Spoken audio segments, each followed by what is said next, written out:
Good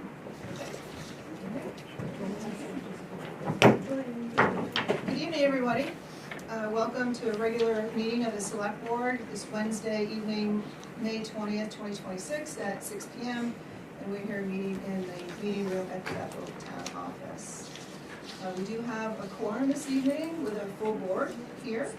And we're also joined by Manager Sharon Jackson, Clerk Tracy Walker, and we have Department Head Rescue, David Hanscom, and welcome everybody.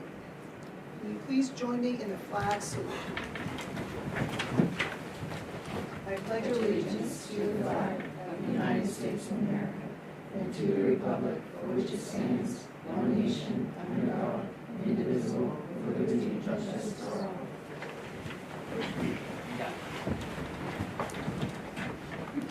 Okay, if you're following along with the agenda, we're at number 3, adjustments to the agenda, and I do not believe we have any adjustments to the agenda. 4, public hearing. We do not have any public hearings this evening. And now 5, public comment. Does anybody have any comments they wish to share? Amy, like, you just say, I mean, everybody's going to say your name. Okay, so I'm Amy Hanscom, and I live in the town of Bethel, and so good evening. I've been asked to represent our rescue board and our active members of our ambulance service. I understand that one of the items on our agenda tonight involves changes in our already voted on Bethel Rescue membership, constitution, and bylaws, along with some of the SOPs. I just kindly ask and respectfully ask that you approve these changes, showing your support to our growing service, our increase in call volume, and for the outstanding care that our staff provides to patients. Thank you. Thank you, Amy. Anybody else? Okay. Hearing none, we'll continue on then. Now we have action on minutes from May 6, 2026. Board members, do you have any content amendments?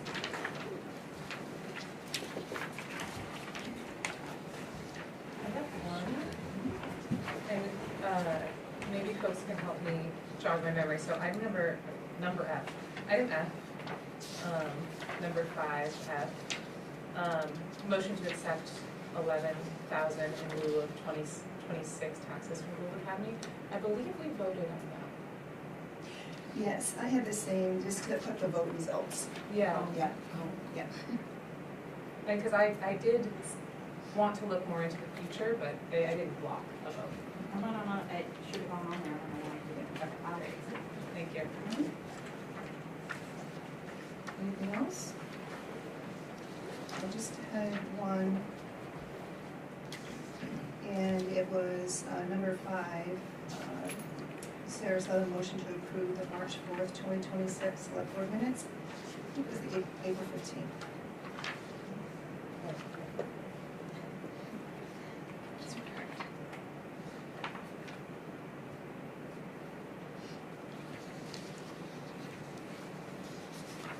Anything else? I was just wondering, I can't really remember, on number 3, did we have to take 2 votes on the 2 different parts, or was it of adding adjustments to the agenda? We took a vote on the first one, and I think it was just noted that that warrant A-B had the number. Okay, I just wanted, because I didn't think anybody voted against adding that to. No, it was there, but it didn't have a number, but an amount. If there aren't any other amendments, I take a motion to approve with amendments. I'll make a motion that we approve the minutes from May 6, 2026.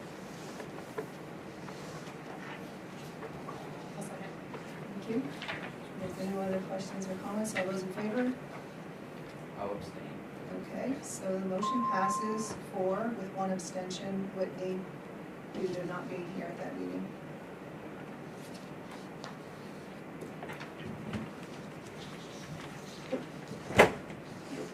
And that brings us to the town manager report, and turn it over to Sharon. So on the top of your manager's report, you changed 6 to 20. I guess I didn't change that.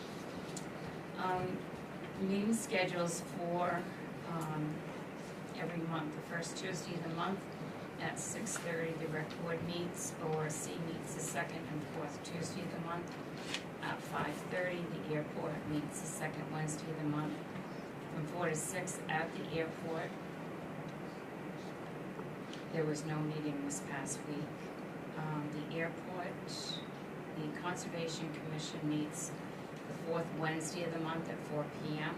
The Planning Board, the second and fourth Wednesday of the month at 6 p.m. Select Board meet the first and third Wednesday of the month at 6 p.m. In your packet, I've included payroll warrant 64 dated 5/17. AvCog will host a municipal training of Maine officials from the Maine Office of Community Affairs, MOCA, on LD 1829-21, excuse me, 73, 997, 427, and 2003 regarding the changes coming for housing. Went on Wednesday, June 24th at the Paris Fire Station at 6 p.m. with a 5 p.m. social hour and gathering. I gave you the notice in your packet last week. Erica Buffkins from AvCog is scheduled to be here tomorrow night, May 21st, from 6 to 8 p.m. She'll be here to provide information about the comp plan update. Tracy sent invitations with RSVPs to all of the committee applicants who had applied, planning board members, select board members, and she resent that notice again today as a reminder for tomorrow night's meeting.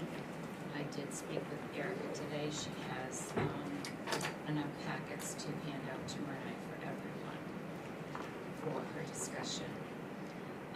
The copies of the nomination to MMA's 2026-2028 Legislative Policy Committee I provided in your packet last week. There is a nomination form that is due by 5 p.m. on Thursday, June 4th to 14th. I will add this to the agenda item for June 3rd. If you decide you want to nominate someone that was on that list, we can do so at the June 3rd meeting, and then I can send the information to them the next day. The expense reports through May of 2026 are included also in your packet. Today, the Solid Waste Committee met at 10.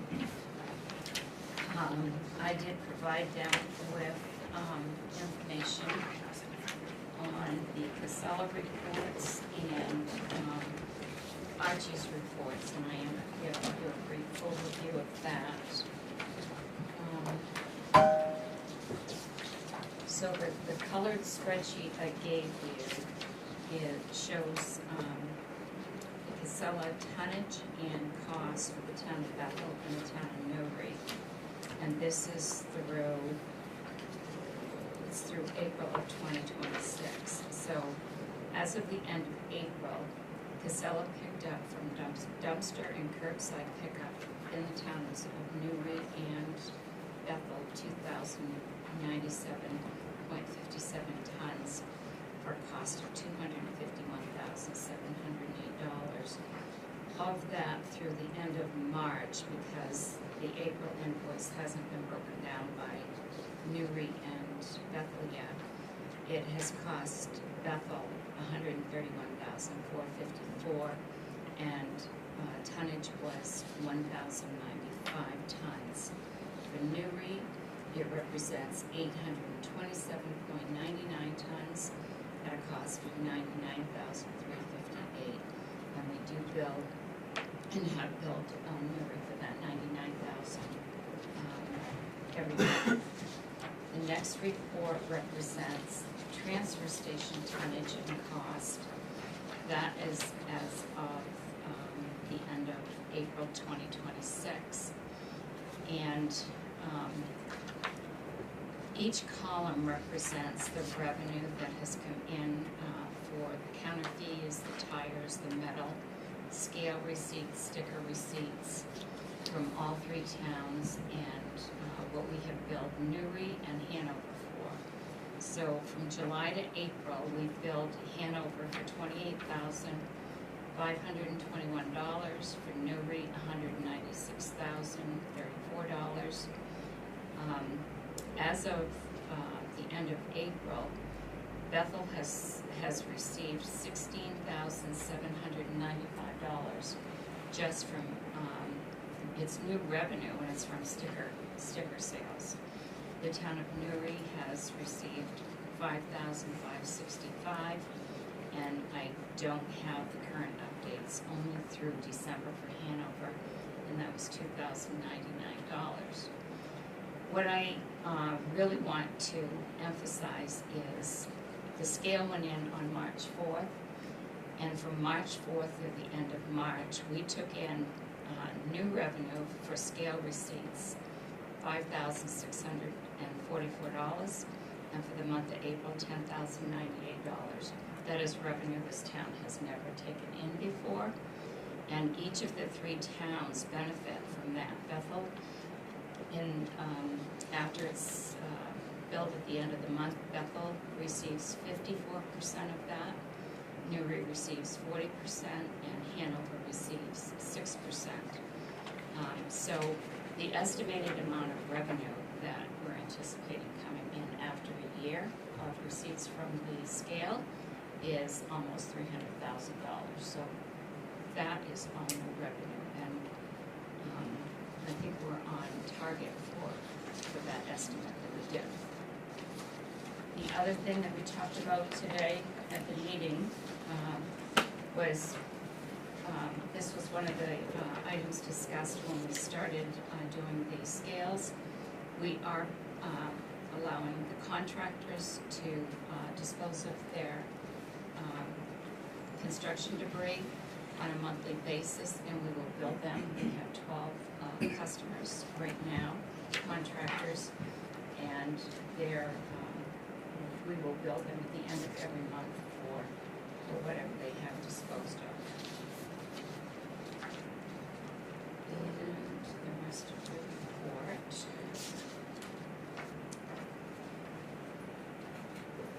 So the last day that voters can vote absentee or register to vote is Thursday, June 4th. The town office is going to be closed to counter services only at 1 p.m. that day due to Zoom training all staff will be taking in the meeting room right here. The doors will not be locked, they will remain open, so anyone can come in who wants to vote or register to vote. And one of the staff who does the registering and issues the ballots will wait on that person wanting to vote or register.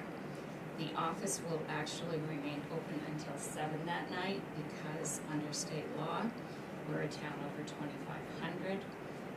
We have to stay open between the hours of 5 and 7 on that night. And so we will be open from 5 to 7 as well on that night. The town report was sent to the printer last week, and we are expecting it to be delivered the week of May 25th. We do have some surprises and hope you will all enjoy it when you see it. The short audit report was finally completed and is included in the town report. And right now I'm working on finalizing the reference material for the town meeting warrant.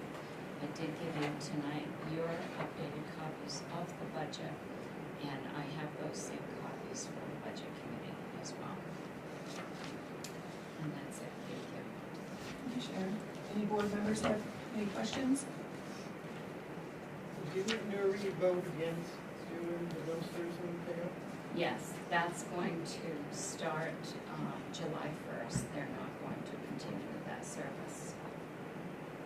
And when we get to the item on the agenda for the Casella extension on the contract, I have information in here on that. But yes, they're not going to continue with that after July 1st.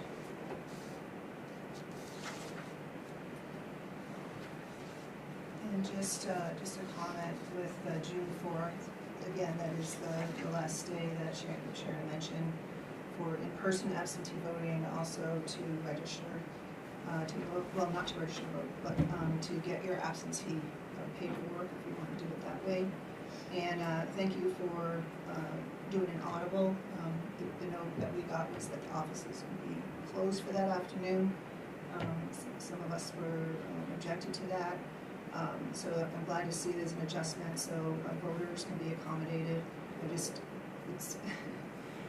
I just feel bad for the person who wants to come in and wants to pay their taxes or do something at the counter, and they'll be told that they won't be able to be serviced while other people come in to vote. So just a comment. Any other questions? I had a quick question on the percentages that are paid back in the scale income. How are those Yes. calculated? So every month, I send a bill to the Newry and to Hanover with our expenses, and the revenues are deducted from the expenses by the percentage. So if you looked at the bill, you would see I list all of the revenue for each month, and then I do 40% on Newry, and so 40% of the revenue we received goes back to Newry. And why 40% specifically? When the interlocal agreement was updated last year, the percentage for Bethel was 54, Newry was 40, and Hanover was 6. And there were several factors that went into coming up with those totals. They were pretty close to what was there before. Okay, and that would be in the interlocal agreement? It's in the interlocal agreement, those percentages, yes. So, maybe you said it, the scale revenue coming in, is the scale revenue taken off the top? Because we don't know what town it's coming from. We don't know what town it's coming from, so it's just like we don't know what town the metal's coming from, or the tires. There's no way to tell what town is disposing of any of the trash taken to the transfer station. It's like it's all one. So they're all totaled together, and then the percentage is the 54, 40 per 6. The same as the expenses. So the revenue is not taken off the top. I don't know what you mean when you say taken off. So you have the expenses for the month, Yeah. and then you have the revenue for the month, Mhm. and then you subtract all the expenses from the revenue, and you get a net. I subtract them. It's the same expense for every month. The expense for the transfer station budget is, let's say it's $600,000. It's fine. No, it keeps falling. I know. Mine does too. So I take the transfer station budget and from the expenses, we take off is the 40, 54, and 6% as well. So there's a standard expense, it's the same expense every month for all towns.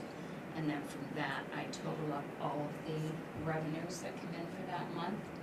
Those revenues are taken off the total according to the percentage that they're given.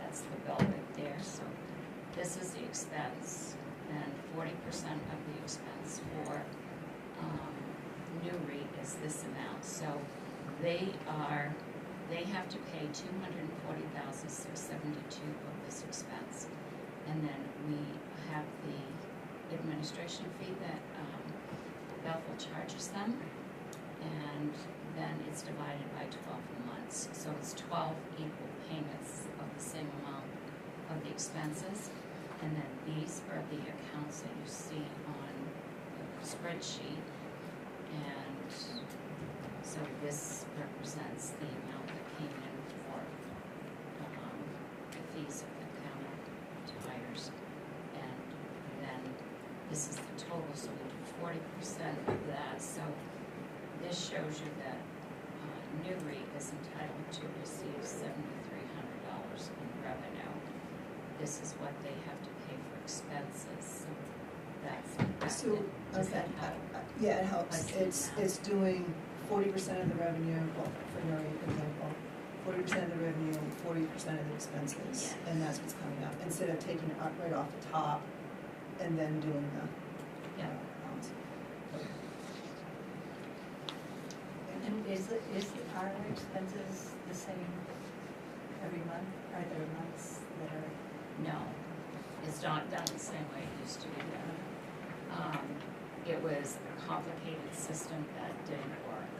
So you take the annual expenses that are budgeted and you include everything, every cost for the transfer station.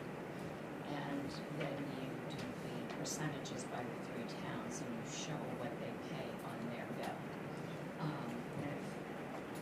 And then you take every month the revenues that come in and do the percentages the same way for what comes off, what they get for that revenue.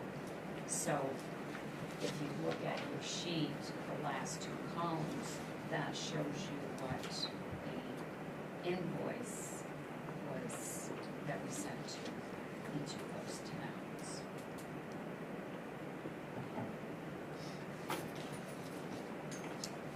Any other questions?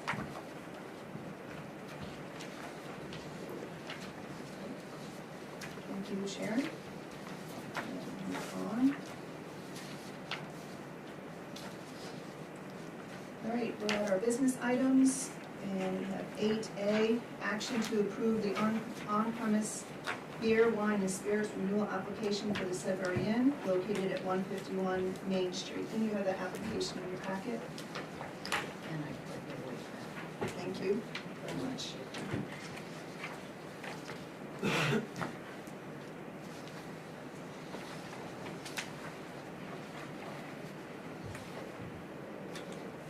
I guess the only question I had is, on number 28, it says to describe each area of the premises where alcoholic beverages will be served, consumed, or stored.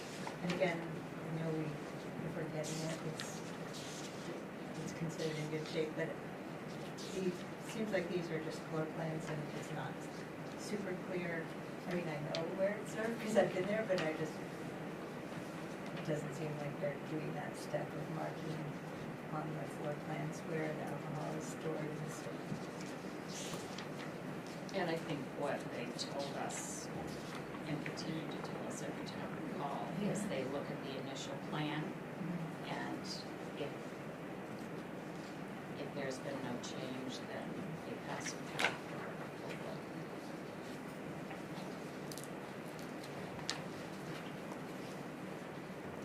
Any other questions or comments? I'll make a motion to approve the on-premise beer, wine, and spirits renewal application for the Sudbury Inn located at 151 Main Street. Second. Any other questions? All those in favor? And the motion passes unanimous.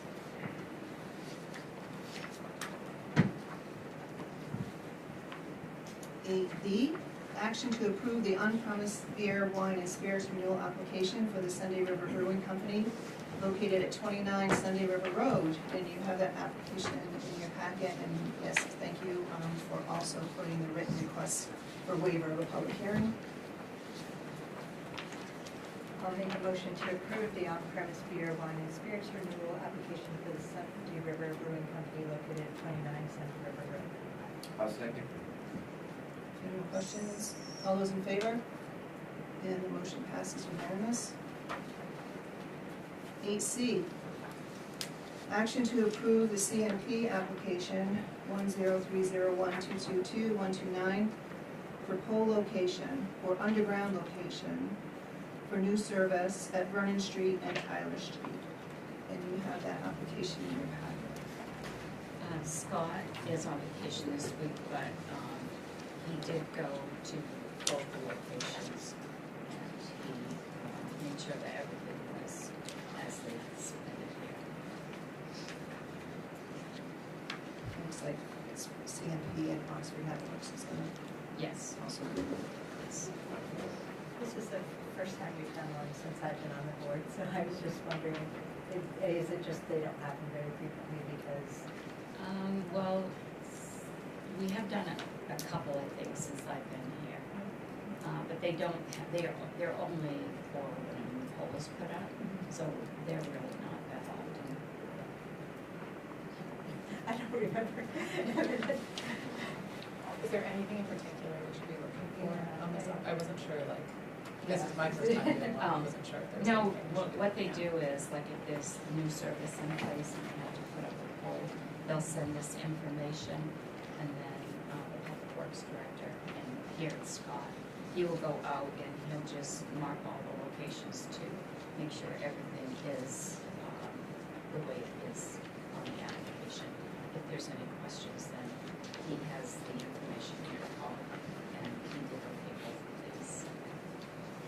I was just wondering, like, so these are going more underground than poles, right? There's one They there. can be both, they can be underground service, or they can be above ground poles. These are both pools though, right? Yes. Above ground pools. And I think in this one, it's checked off that it's overhead wires. Yes.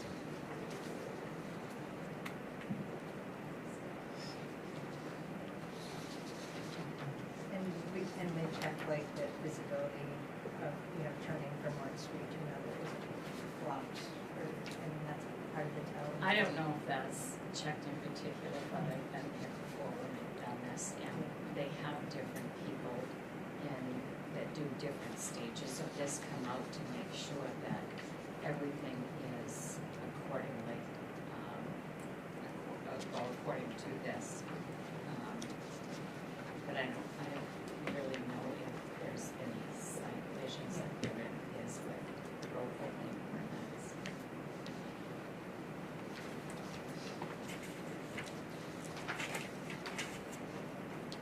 Right, I'll make a motion to approve the CMP application 10301222129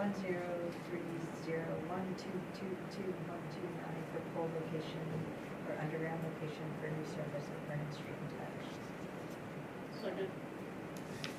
Or any other questions? All those in favor? And the motion passes unanimous. 8D, action to approve the CMP application number 10301266979 for pole location or underground location for new service at the intersection of Route 26 and Taylor Smith Road. And you have that application in your packet.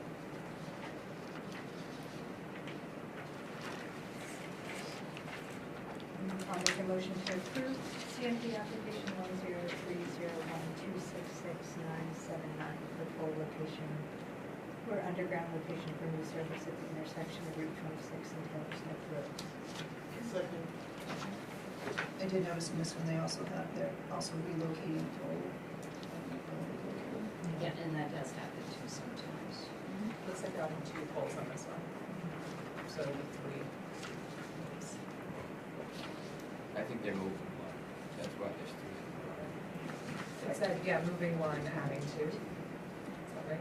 Because it says number of poles 2, but is that referring to a new pole in the new pole? I think it might be 8 is where, Eight is, I think, where it is now, and then it's gonna get Oh, moved. I see what you're and saying. then 7 is the new. So it's 2 poles. Yes. Yeah, got it. If there are any other questions, all those in favor? And the motion passes unanimous. Okay, we're on to 8E, action to approve the June 9th and 10th, 2026 town meeting warrants. I'll turn it over to Sharon. Thank you. So on the draft you have, what I'd like to have you do is go to page 3. And it's Article 12. So after Newry took the vote at their town meeting not to continue with the Casella service, Article 12 is to see if the town will vote to raise and appropriate the sum of $300,000 for the disposal fee for municipal solid waste collected in Casella dumpsters and MSW picked up curbside by Casella. What I'd like to do is change the 300,000 to 200,000 because with Newry not participating next year, 100,000 of that 300 is what they would be paying us. We have to budget the gross amount that we have to pay, and in this fiscal year that we're in, that amount was 300,000. We get it back, but we still have to budget what we pay, the gross amount. So by not having Newry participate in this, it's only going to cost Bethel 200,000. And if you looked at the spreadsheet that I gave you, I did the averaging to show that Bethel's cost will be 200,000. So we don't need to raise that extra $100,000 that it was going to cost for Newry. We only now need to raise the 200,000 for Bethel. Do you understand what I'm explaining? I understand it should be less, but this is different from these numbers, because this is the transfer station. Yes. So the black and white one is the transfer station, And this one. and then the colored one is Casella. This is what I was thinking. It's the colored spreadsheet that we use to determine this fee here.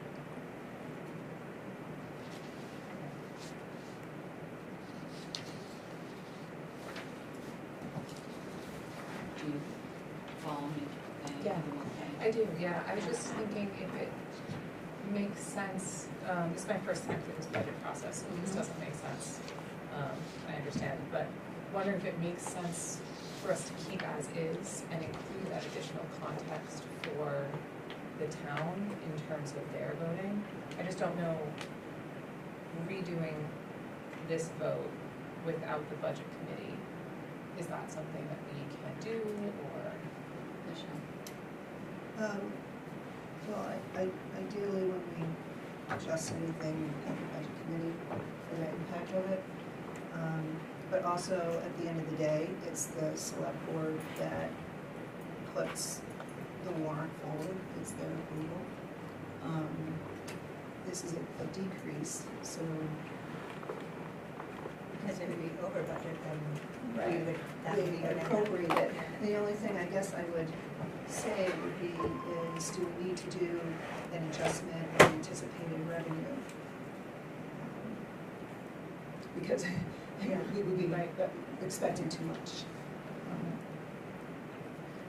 So- What's your thought on that? Well, this here is to raise 300,000. We don't want to raise an additional 100,000 if we don't have to. That's what we're recommending going to the two. Right, Right. but I think if I'm hearing what Faye is saying, we leave 300 in, that's the context, that's the process we went through. And if we leave the revenue offset the same,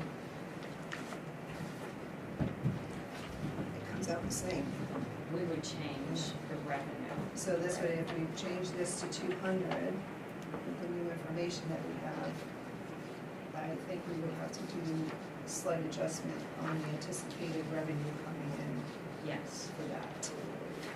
And then it would reflect the new information we have that Mary is not participating. And so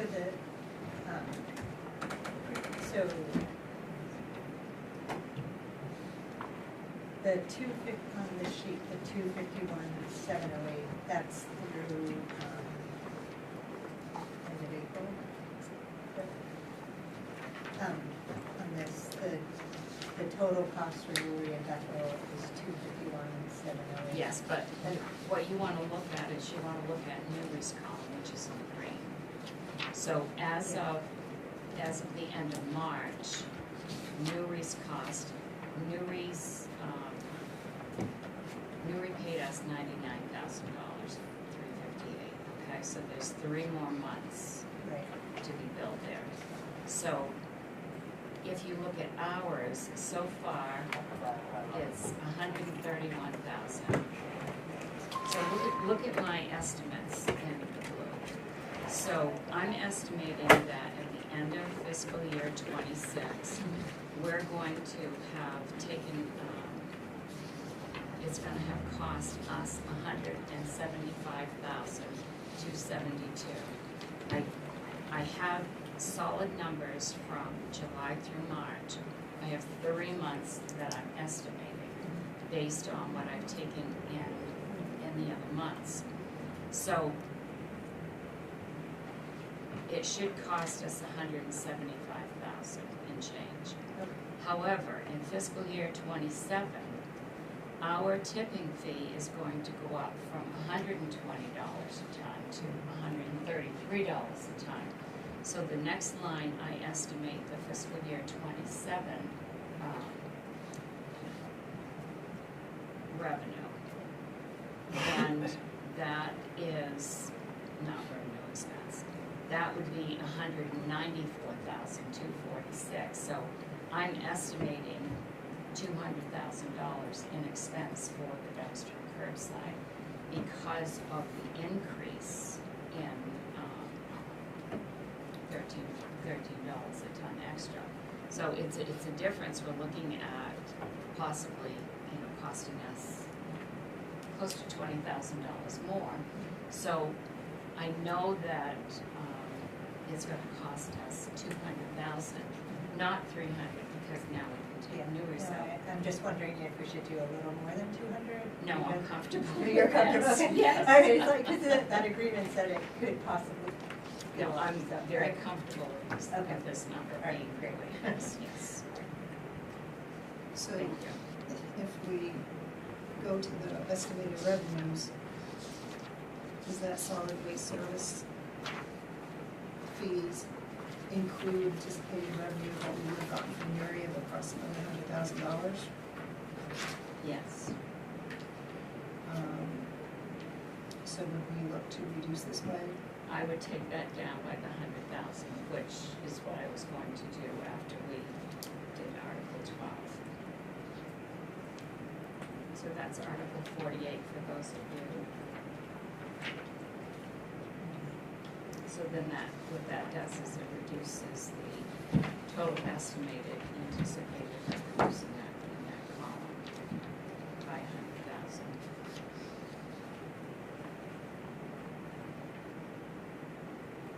And will that say,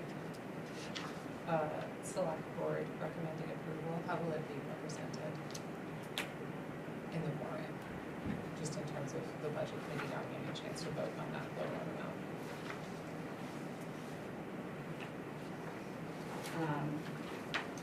I can just do select board, recommend that amount, and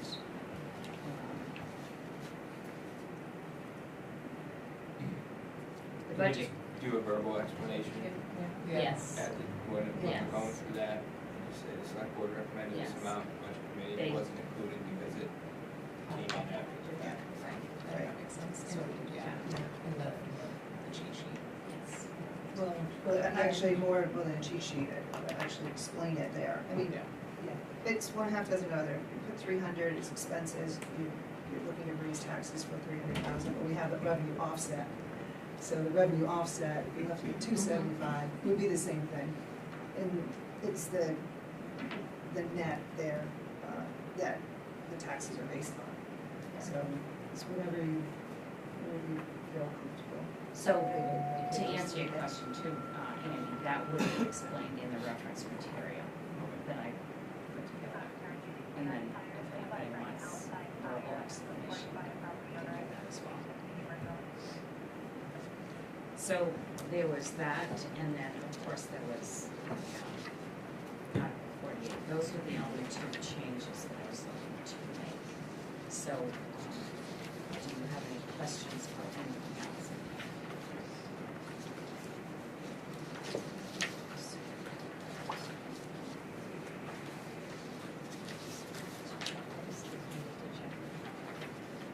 Here's Article 46. to see if the town will appropriate from undesignated fund balance the overdraft to town accounts as of June 30th, 2027. I think it's 2026. No, because it's for next year. Okay, so then we're missing We- a year then. In the warrant that was approved last year, this article said 2026, and it was to account for what we would overdraft as of June 30th, 2026. This one, what's voted on at town meeting is for the town, the fiscal year going forward. So this accounts for overdrafts at the end of the fiscal 27 budget. So I read it a little differently than the article that we had last year to see if the town will appropriate from undesignated fund balance the overdrafts to town accounts as of June 30th, 2025. So it's the year that just completes. If there's any overdrafts, then we take it, in that immediate year, we take it. The year ends. So this is last year's. Okay, so then that would be changed, because it's a year's added into it. Yeah. Okay, thank you.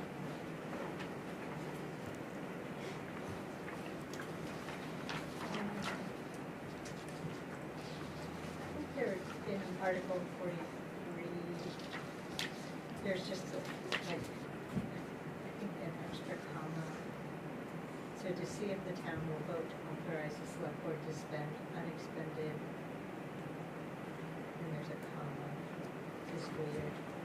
What's that mean?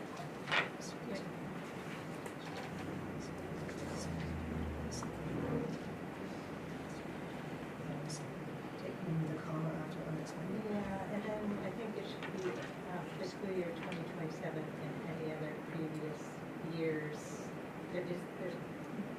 There's a comma there too. Is that right? Is that what it's trying to say? Or, I thought maybe it should be apostrophe after years, any other previous years.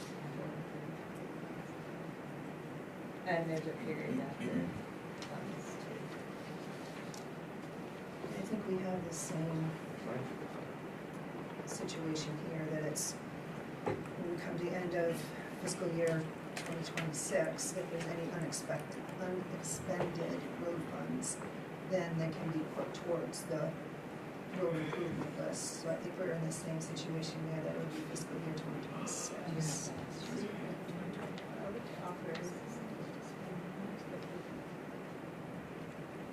Unexpended. Yeah.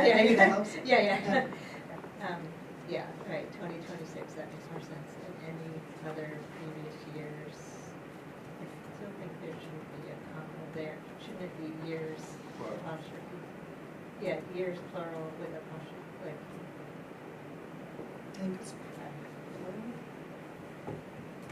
I think it's plural, but then I think it should have apostrophe, because it's that previous year's capital improvement. Or any other previous years. And then there shouldn't be a period after improvement road funds. It should just go on to say to fund remaining projects.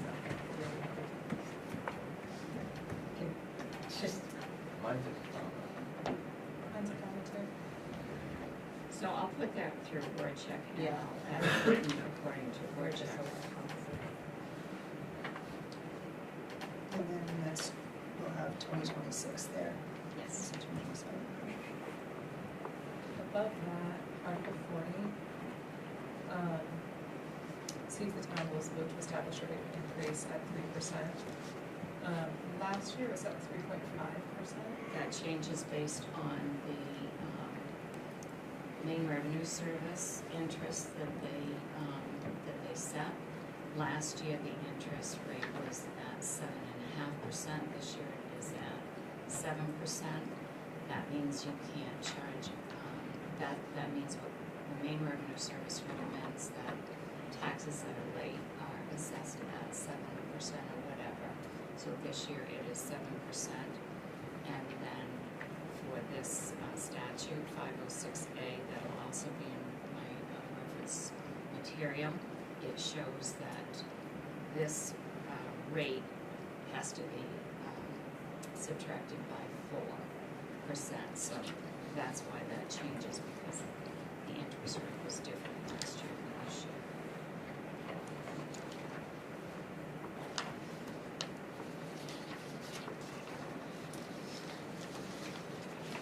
I have one more on, Article 48, Article 48.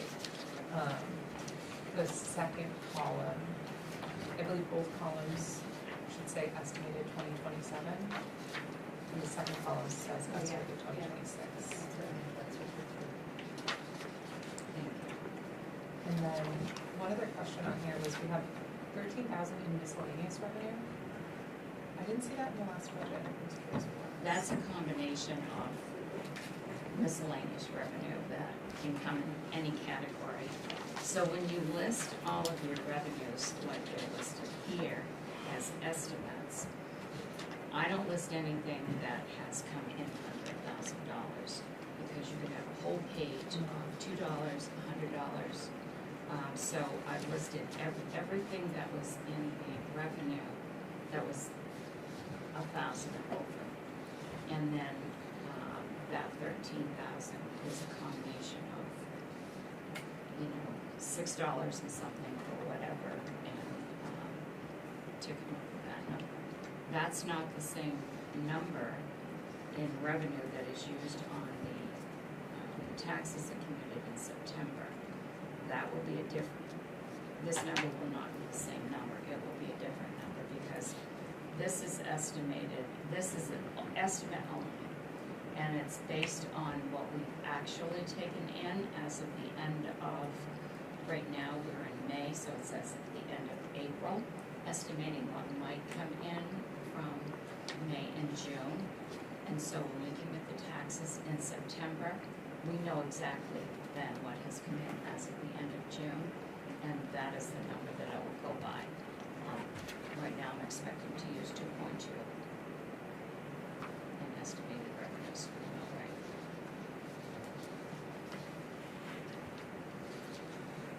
I didn't see the vote results. Can you put in the vote results for those votes that were not unanimous? I did not do that. You mean, what do you mean, not unanimous?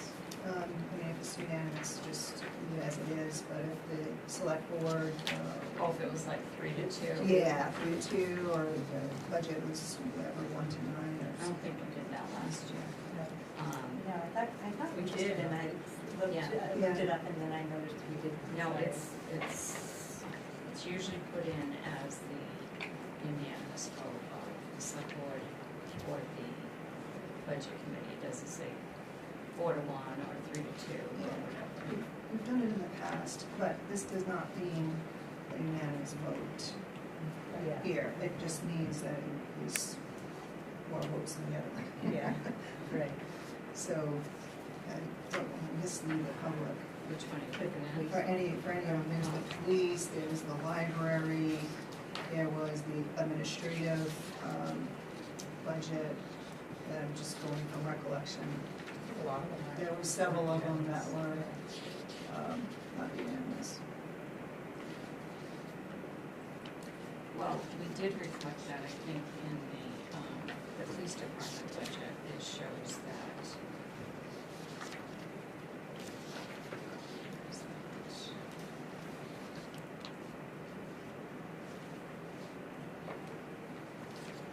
If you look at 8, it shows select board and budget committee recommend putting the article on the warrant, and then select board do not recommend approval, and budget committee recommends approval.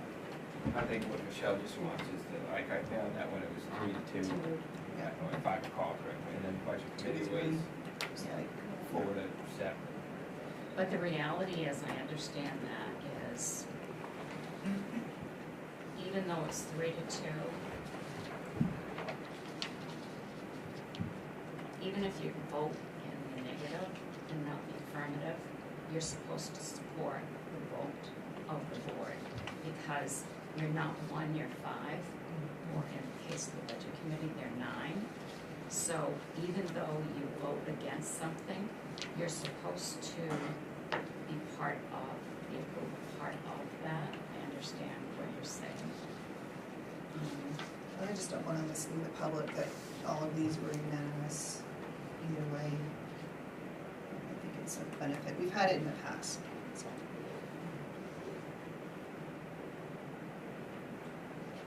Doesn't matter to me, cause I'll get up and tell them what I think anyway, so. Mhm.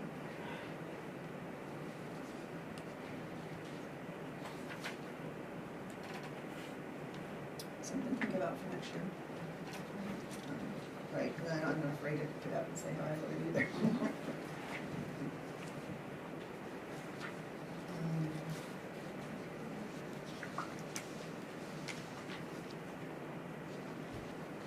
That was it for me. So, any other questions? I had one other quick question, sorry. Articles 30 and 31. They say no request for FY '26, Right. but that we recommended approval. Was that because they didn't get in by the deadline? Those were the requests that came in after the deadline? There was no request made in the current year here, but they submitted a request for this one. Where it says Select Board and Budget Committee recommend approval, that is for the 22-12 amount. But didn't we not recommend like ones that came in for the first time? But I think, was this one of the ones that changed names or? This Yeah, used to be formerly. Vanderstock So it and did- Health. Right, so And now didn't it's we, called we Antrim. did. But they did not request money last year. So no money was given to them. They never sent a request in for money last year. Right. But they did send a request in for this coming? Year for the $2,212. And you approved it. Oh, okay. See what I Could you put put that in? in parentheses? I think that will help just in terms of, because we have FY '26 in parentheses in all of the other sections. I think that's what's Oh, yeah. triggering me up. Yeah, yeah, I see what you're saying, Yeah. like FY '26 Yeah, colon, yeah. no request. I or didn't something see it as like the that. same, but now I see what you're Okay. saying. And like move it up the line. So it matches. And then I did, as we're here, I just see Article 27. I think something weird happened with the formatting of that. Select Board recommend, Select Board recommend. Budget Committee don't recommend. So it should say recommend approval. Yeah, Select Board recommend approval, Budget Committee do not recommend approval, in the same format as the Article 8.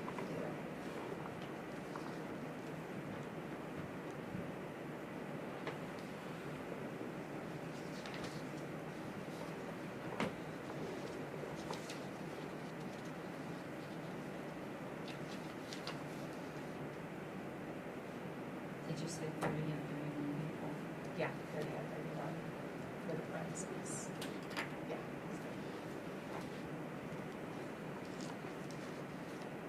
That's all.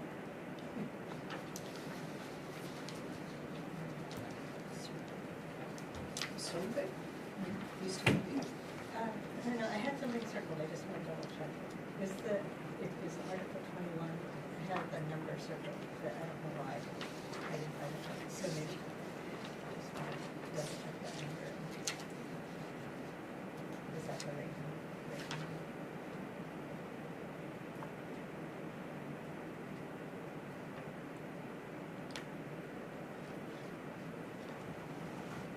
No, it's not. Nobody else got anything?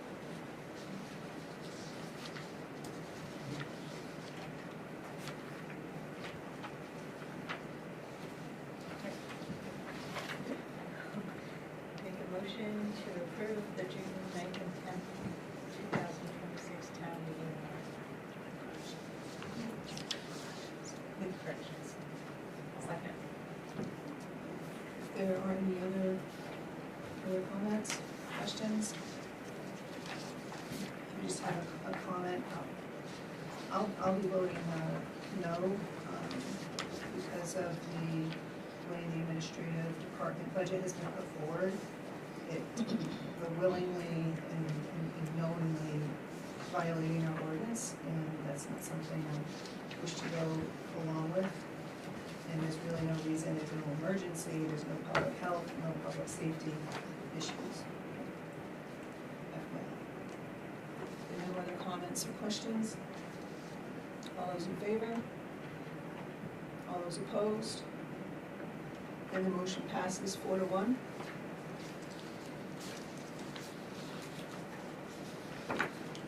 Okay. We continue on.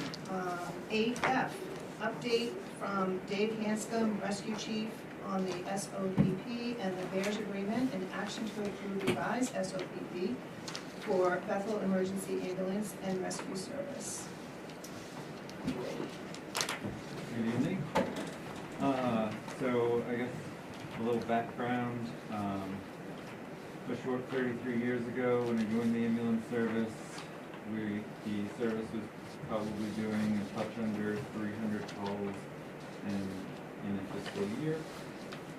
Pre-COVID in the 2018-2019 ballpark, we were doing roughly a call a day, so in the 365, 375 calls in a fiscal year.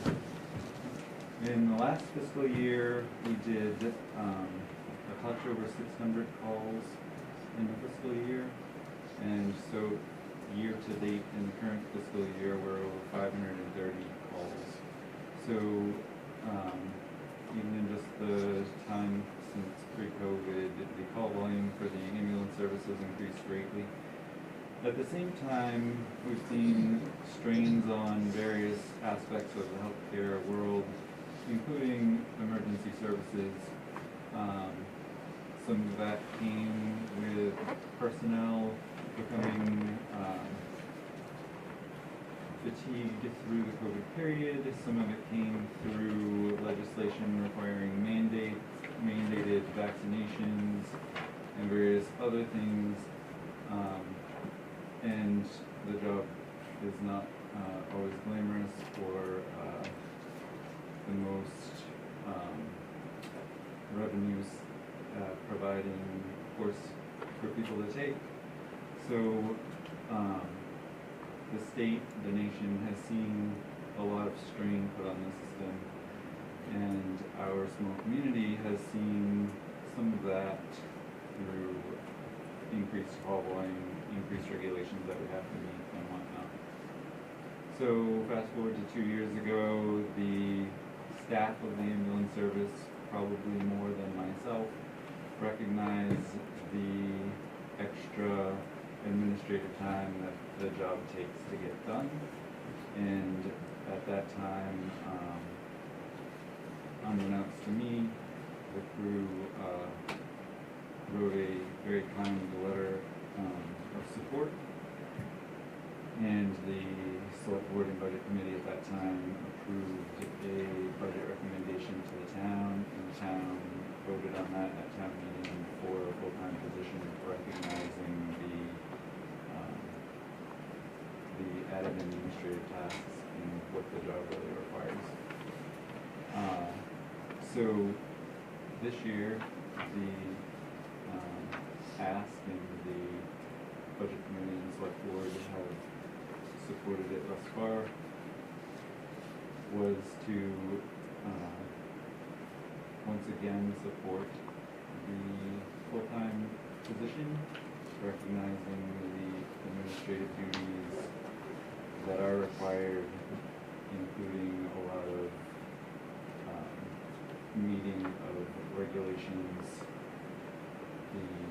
If you don't know, the DEA has instituted some extra challenges for us to overcome in being able to use controlled substances on the ambulance service and various administrative tasks associated with that. And at the same time, Maine Health has opted to no longer allow services to get their medications through the pharmacy, so we're going to have to seek alternative methods. All that is to say, the crew who has successfully run the ambulance service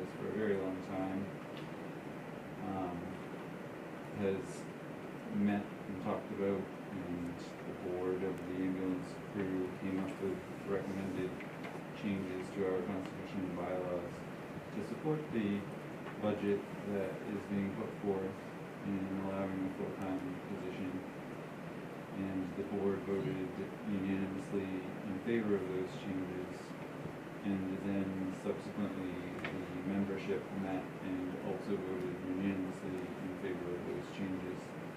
So I believe you all have the changes in front of you. Remarkably, there are not a ton of changes that need to be made to the document.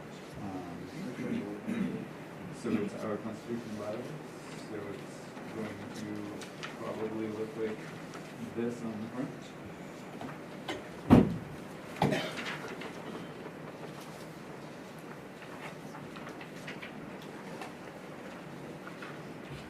And if you flip several pages to a page that's slightly down from the top says bylaws. Under Article 1, Membership, Section 5, there were 2 minor changes. Under Part B, there was the addition of allowing scheduled full-time to meet the criteria for being an active member. And then under the, below that, where it says this is the minimum criteria to be an active voting member, once again, the addition of scheduled full-time shifts to allow those hours to qualify you to be an active voting member of the Bears. And then under Section 7, auxiliary members, the same addition under the letter C, the addition of full-time to allow those hours to qualify you to be an auxiliary member. And then under Article 2, Government, Section 4, this is a little more of the meat and potatoes. And I'll just read it. It read, vacancies in the Board of Directors or in any office may be filled by appointment as agreed upon by the Board of Directors. Such appointees to serve for the duration of the term of the individual being replaced. And the addition to that is that it now reads, the exception to this is that in the event the town of Bethel has hired a full-time chief and the chief position becomes vacant, then the town manager shall hire the replacement for that position. This gives us the flexibility to have a full-time chief, but it also allows us to continue operating until such time that the town chooses to fill that position.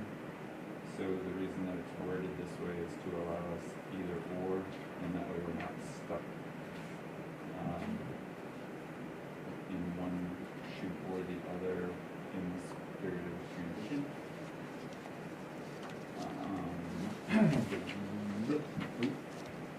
Article 3, elections, under Section 5, we have the wording as it was prior to the change. At the annual election, there should be elected a chief, a deputy chief, an assistant deputy chief, a captain, a lieutenant, a treasurer, and a secretary. The addition to this is that it now has, the exception to this is that if the town of Bethel has hired a full-time chief, then that position will no longer be voted on by the membership in recognition of the fact that it will now be selected by the town manager. So those are the changes to the constitution and bylaws, and then we also reviewed the SOPs, and that's going to look like this. And this is an SOP associated with pay rates, and just to make it compliant, we added the wording full-time or salaried staff are paid in accordance with the direction of the town manager and or select board. And then closer to the bottom, it recognizes a bi-weekly pay period for full-time positions. And those are the things that we saw that, potentially needed addressing. Some of them might be overkill, but we wanted to make sure that we addressed everything. Again, the people, the organization down here has provided quality service to the town for many, many years.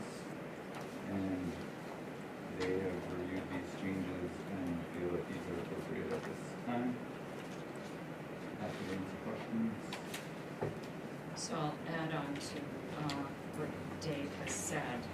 The packet and the folder that I've given you tonight, it includes several documents. They're all being provided so that you have everything related to this. Documents included start with, in the code book, chapter 5, there's 2 sections that I found. I started working with Dave on behalf of the rescue crew a while ago on this. So we could not find anything in the code book that would have to be changed for the position to go from stipend to full-time. In chapter 5, under administration 5.5-28, under the ambulance department, it does say that the select board approves the SOP, but it doesn't appear that there would be any code change in that one. Or also under 5-72, which also references the ambulance department. So those 2 codes are in your packet to review. The third item in your packet is a copy from the Bethel Personnel Rules and Regulations Handbook that was approved by the Board of Selectmen June 6 of 2022. This is under recruitment, and so that is also in your packet. But what I point out here is that all positions will normally be posted internally and externally concurrently. However, the town manager may post internally first if he or she chooses to do so. Current employees will be given first consideration in filling a vacancy if they meet the required job qualifications, relevant experience, skills, and standards for satisfactory work performance. So based on that, and the town meeting vote, it would be my intent to post this job internally to see if what we have for applicants. The next document that I've included is the Bethel Emergency Ambulance and Rescue Services, which it's called the BEARS Agreement. It's the Constitution, bylaws, and SOPPs revised May 3rd, 2026, and it's been signed by all the officers with the exception of one who actually was not in the area to sign that. That is one of the documents that Dave went through with you and talked about. The officers did make the changes that were needed to this under the BEARS agreement to agree to full-time versus stipend position. The next document that I included is a letter that came from the Medicare ambulance.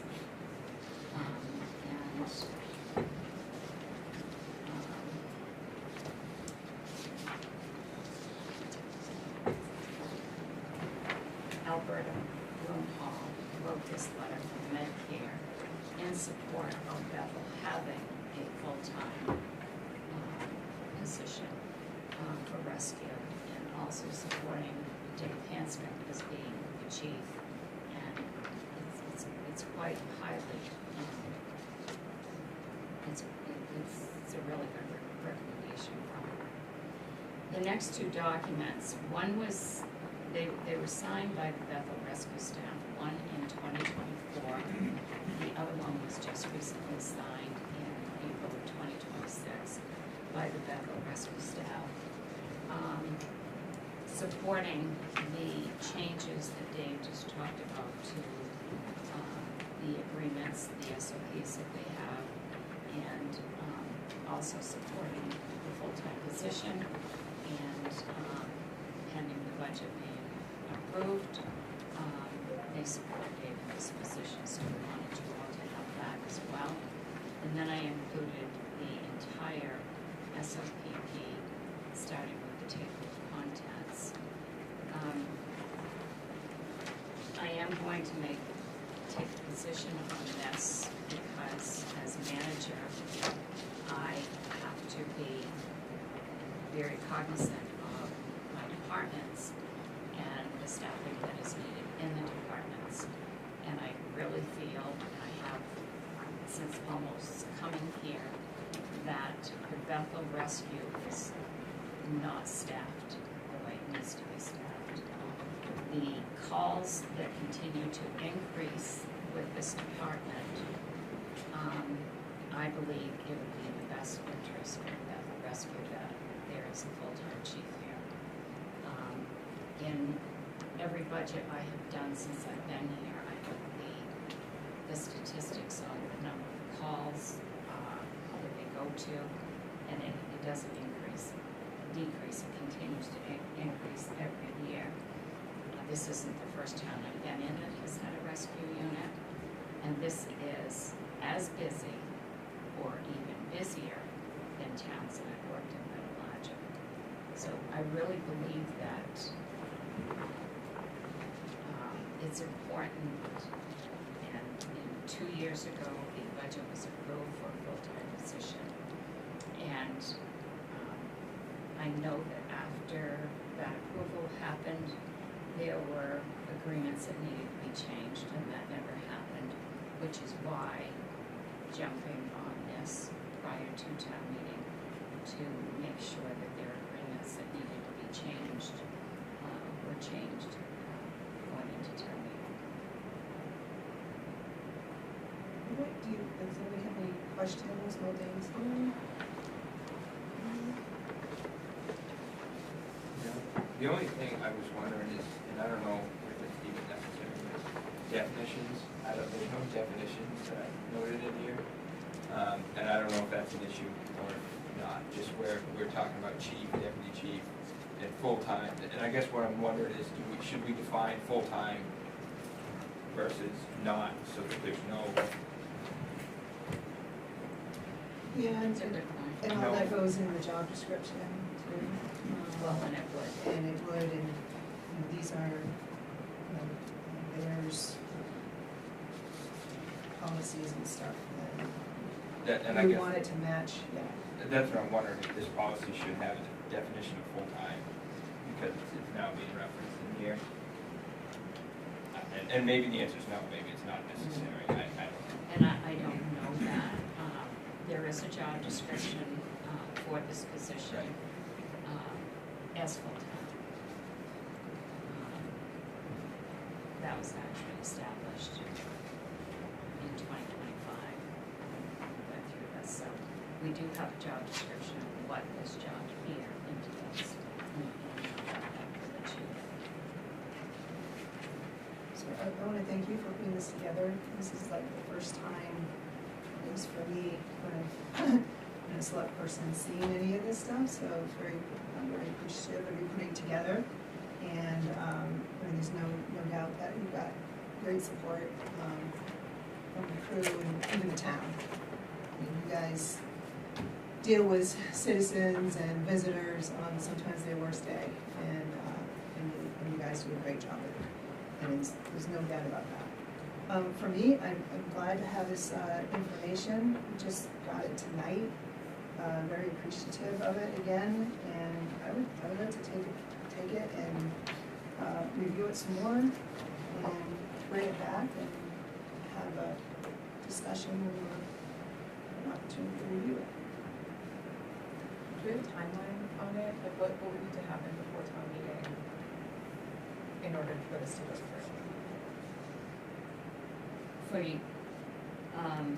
I don't think there's anything that the select board is required to approve on this, because we could find no code changes. They would have to make the recommendations. It's code changes. Oh, I'm sorry. I'm sorry, I just. No. Well, with the air on too, it's harder. I don't think that there are any code changes that need to be changed, to make this happen. Based on everything that I've read, what I would like to do is I would like to advertise internally to start this process, so that when we go to town meeting, we can say, because we will be asked, well, you know, you brought this to us before and nothing happened, because it came up in the joint budget committee meeting as well.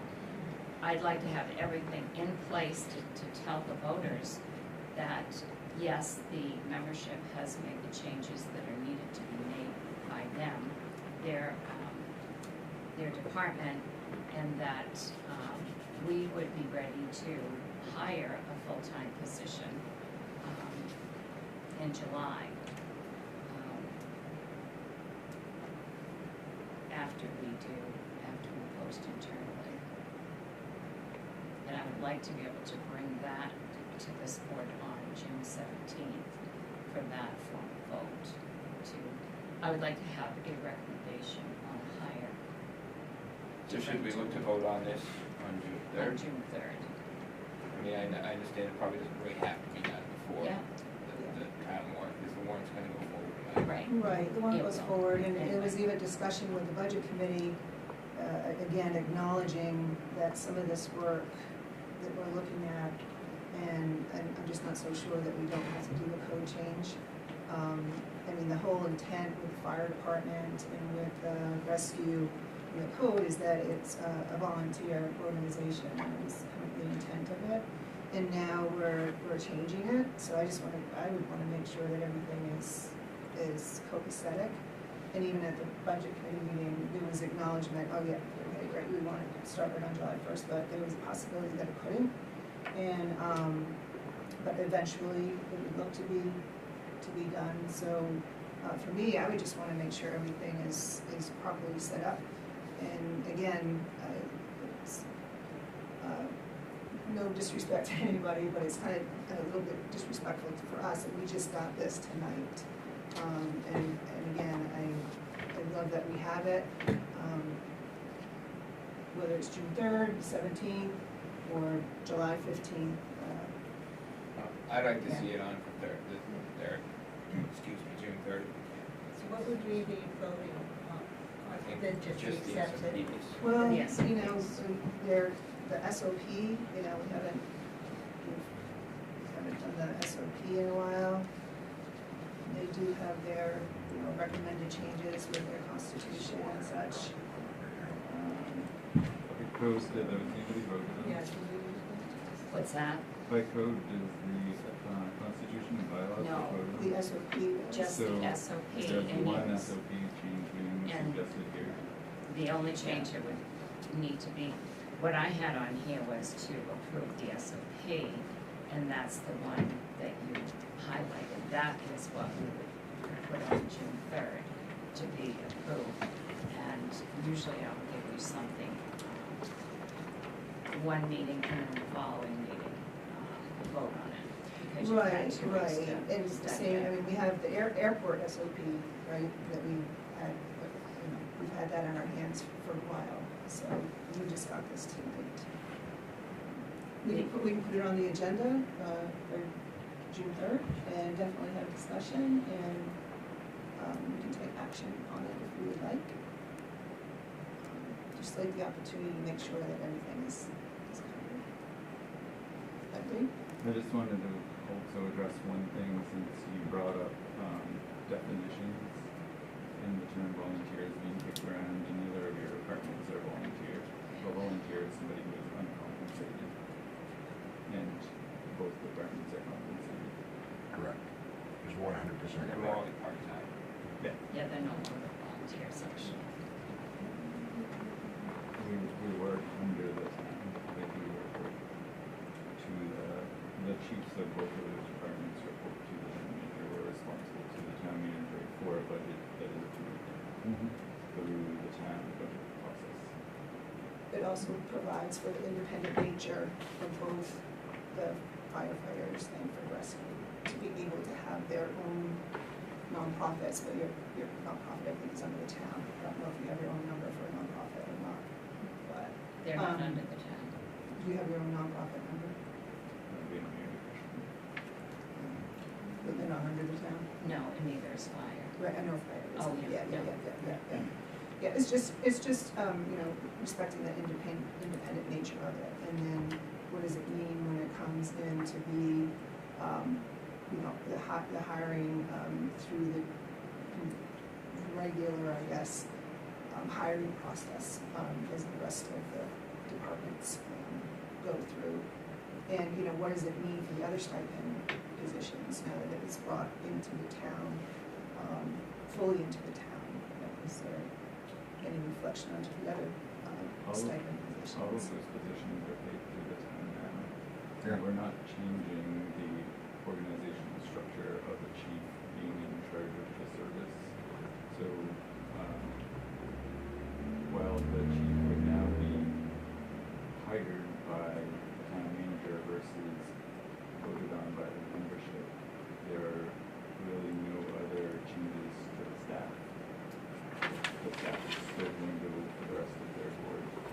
The staff has been and will continue to be hired by our process that's within our system. The difference is that now you will be recognizing the position for what it is and the hours that have to be put into this for what they are. But logistically, like, the chief now has to communicate with the town manager, has to follow the town manager's direction, the service has to follow the town budget process, and all of that will remain intact. So we'll be seeing two, some in one part of the organization and one in another part of the organization. I want to throw a wrench in that because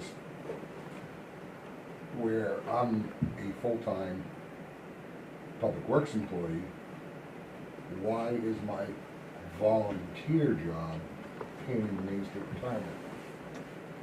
So it's recognized already as a, And maybe we should go all in, right?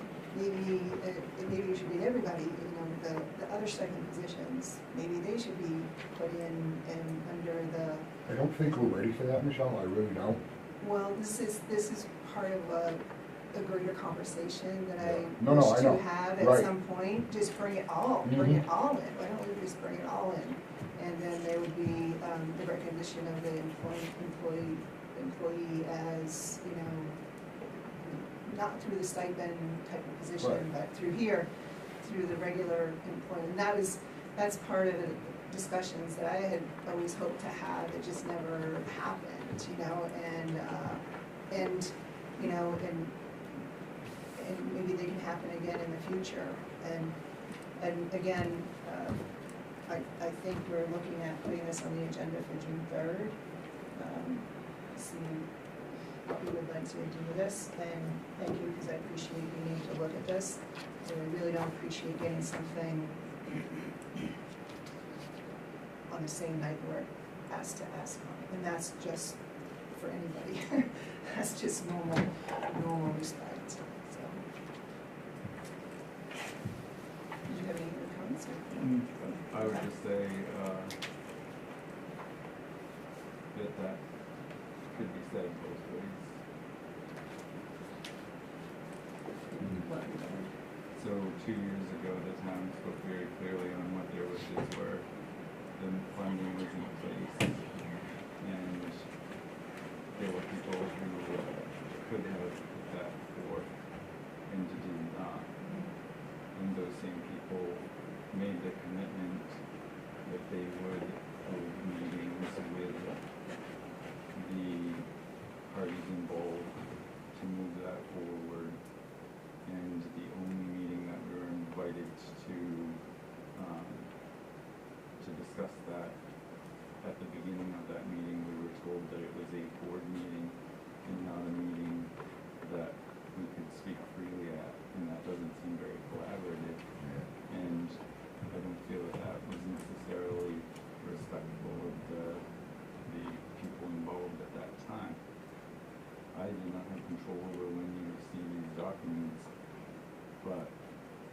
I've been working hard for this town for over 30 years, and I'm not sure what the major trip up here is with just,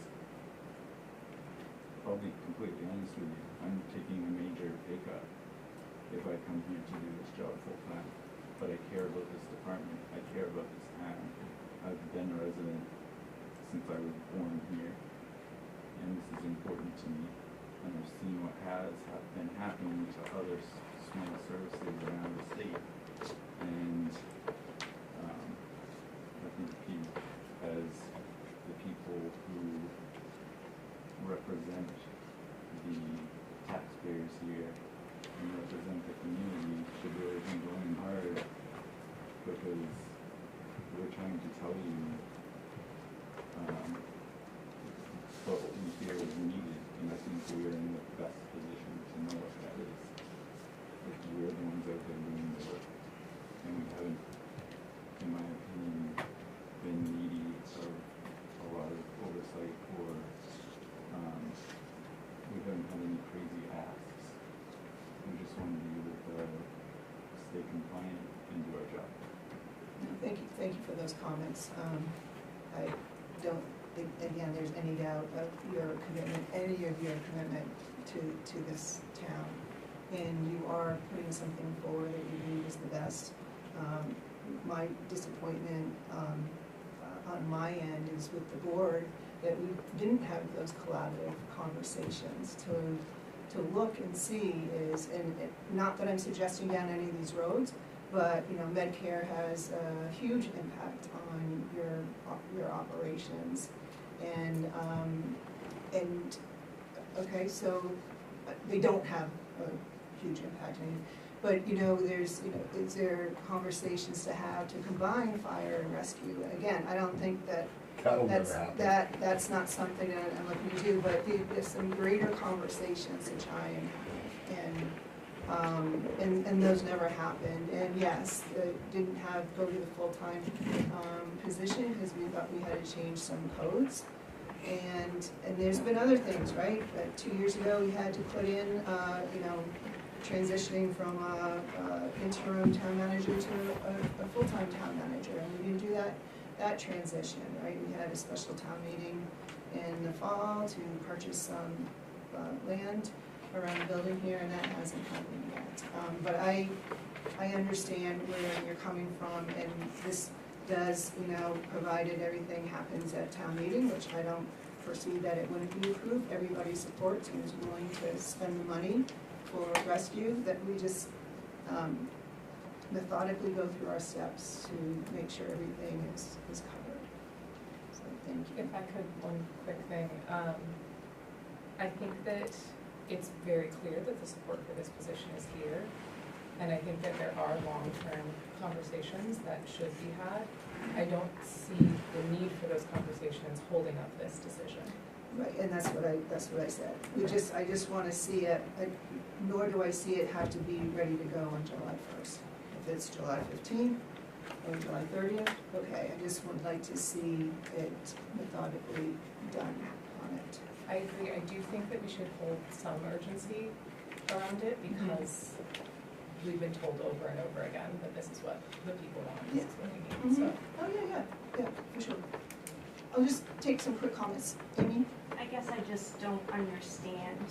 I mean, I get the fact that you guys are receiving this documentation now. We're asking you to vote on one SOP. That's what we're asking you to do. We're asking you to vote on one SOP. I understand you haven't had it. We waited 2+ years. We're actually pushing 3. If we're being realistic, this will be the 3rd town meeting since this has all occurred. I don't understand what Medicare has to do with our operations. They're not our chief. They're not involved in our rules and regulations. They're not, you guys do not manage Medicare. I mean, you are our select board, our town manager. We report to our town manager. Does Medicare report to our town manager? No. So I don't understand that comment. I don't understand why, when something was needed almost 3 years ago, needed, not wanted, needed. why it's been put on the back burner. Why is the lives of our community being put on the back burner?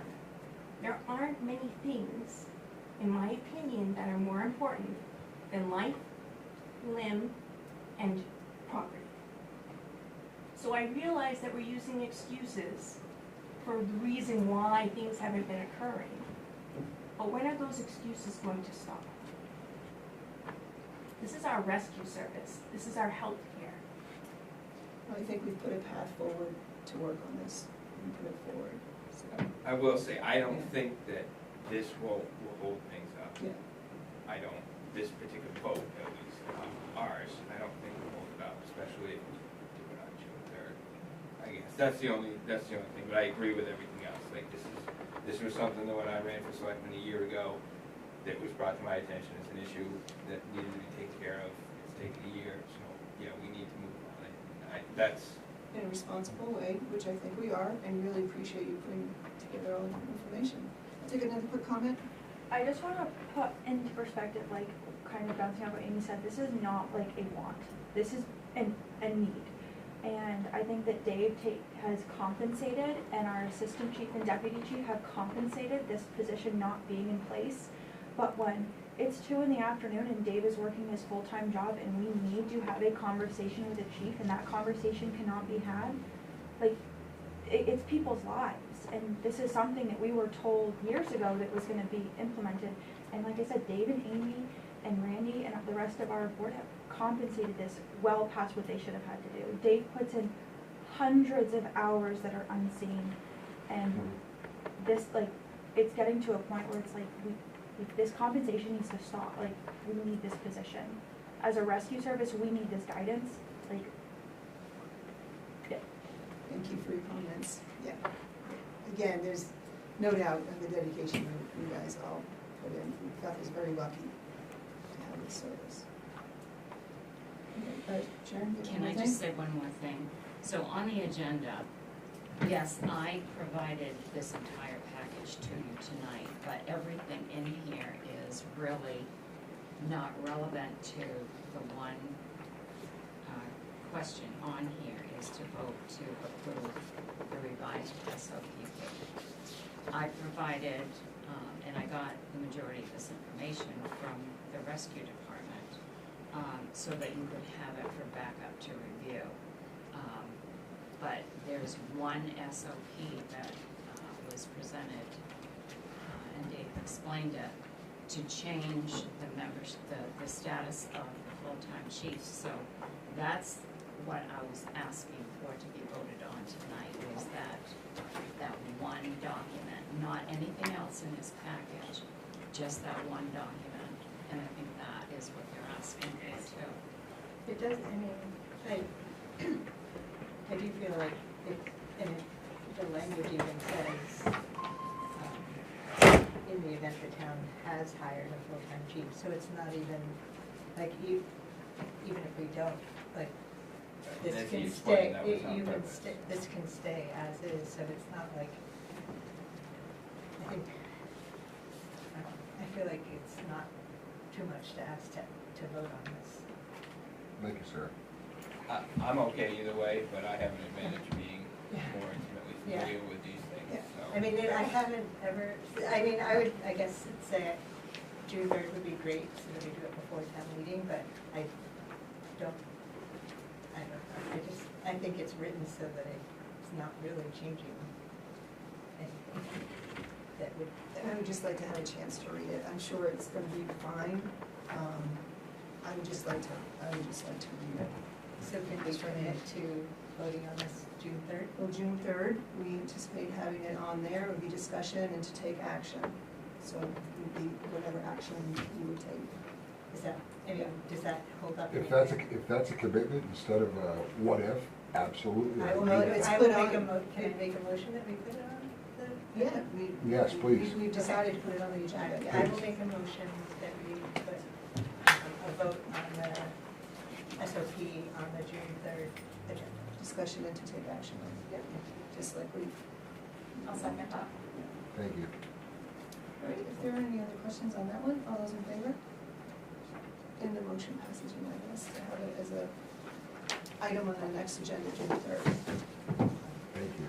All right. And then, can we also be clear, I know we talked about it quite length, now my brain's getting fuzzy. How are we explaining to the public that we're voting on this a second time? Because I think we need to be very clear on that. That's a you problem, not an us problem. No, I know, Right. I'm not saying that. Exactly, I'm gonna exactly. throw that monkey where Yeah, it's I gotta mean, go. And there was a question of, that we already appropriated the funds and didn't use them for Yeah, that. it goes into undesignated And they- and comes, and right. comes back out again, and there's been So we're other gonna be things. clear on that? How are we gonna be, that's, Let's talk about it on June 3rd. I mean, there's other things that have been, voted on, set and not spent, yeah. or not spent yet. Yeah. So it's not, just. It is. It's a little so different. that, It's a- yeah. But I think we have a path forward, all right? Can I just ask, what does SOPP stand for, please? Standard operations, policies, and procedures. Thank you. Sorry, I didn't spell it out, write it all out. Okay, thank you, everyone. No, thank you. Good to see you, thank you for your service. Okay, we're gonna move on to 8G, action to approve the tax bill due dates for the September 9th, 2026 tax commitment. And I'll turn it over to Sharon. Thank you. On your Yeah, table tonight, I gave you a sheet that looks like this. It shows 2025 taxes, 26 and 27, right there. Oh, sorry. So, what is done every year by the staff is we put down, we make these charts every year. I've done it for many years.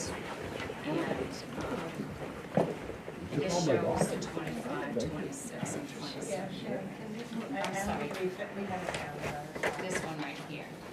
I know, but I We have it. Very Can you find it? This is very back to the stack.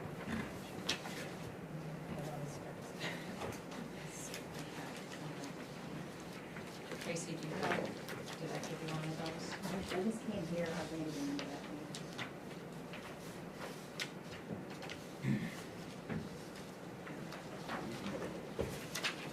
Which one were you looking for? Okay. So this year for the 27 taxes, the taxes are going to be committed on September 9. I'm recommending that the first half be due on October 27th and the second half due on April 27th. Then it shows on May 25th, we send out 30-day notices prior to sending out the actual 30-day notice of lien. That explains the entire process to the taxpayer. Then we send out the 30-day notices on, these are for unpaid taxes, on 6/25. And then we send, then the liens are filed on 7/26 of 27. And then it identifies when the foreclosure notices is sent and when the automatic foreclosures take place. The main reason to set these timetables up is to avoid any pre-work that has to be done to get to the Registry of Deeds on a day that they are closed due to being a Saturday, a Sunday, or a holiday, or that any of these dates where monies come in to pay for the taxes, to avoid these dates falling on a holiday, Saturday, or Sunday. And this is quite a process to go through because we start with the commitment date and then we have to backtrack all of these dates.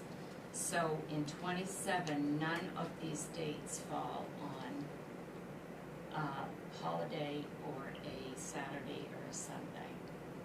So that's why my recommendation is to have the first half of the taxes due the 27th October and then April 27th of 27.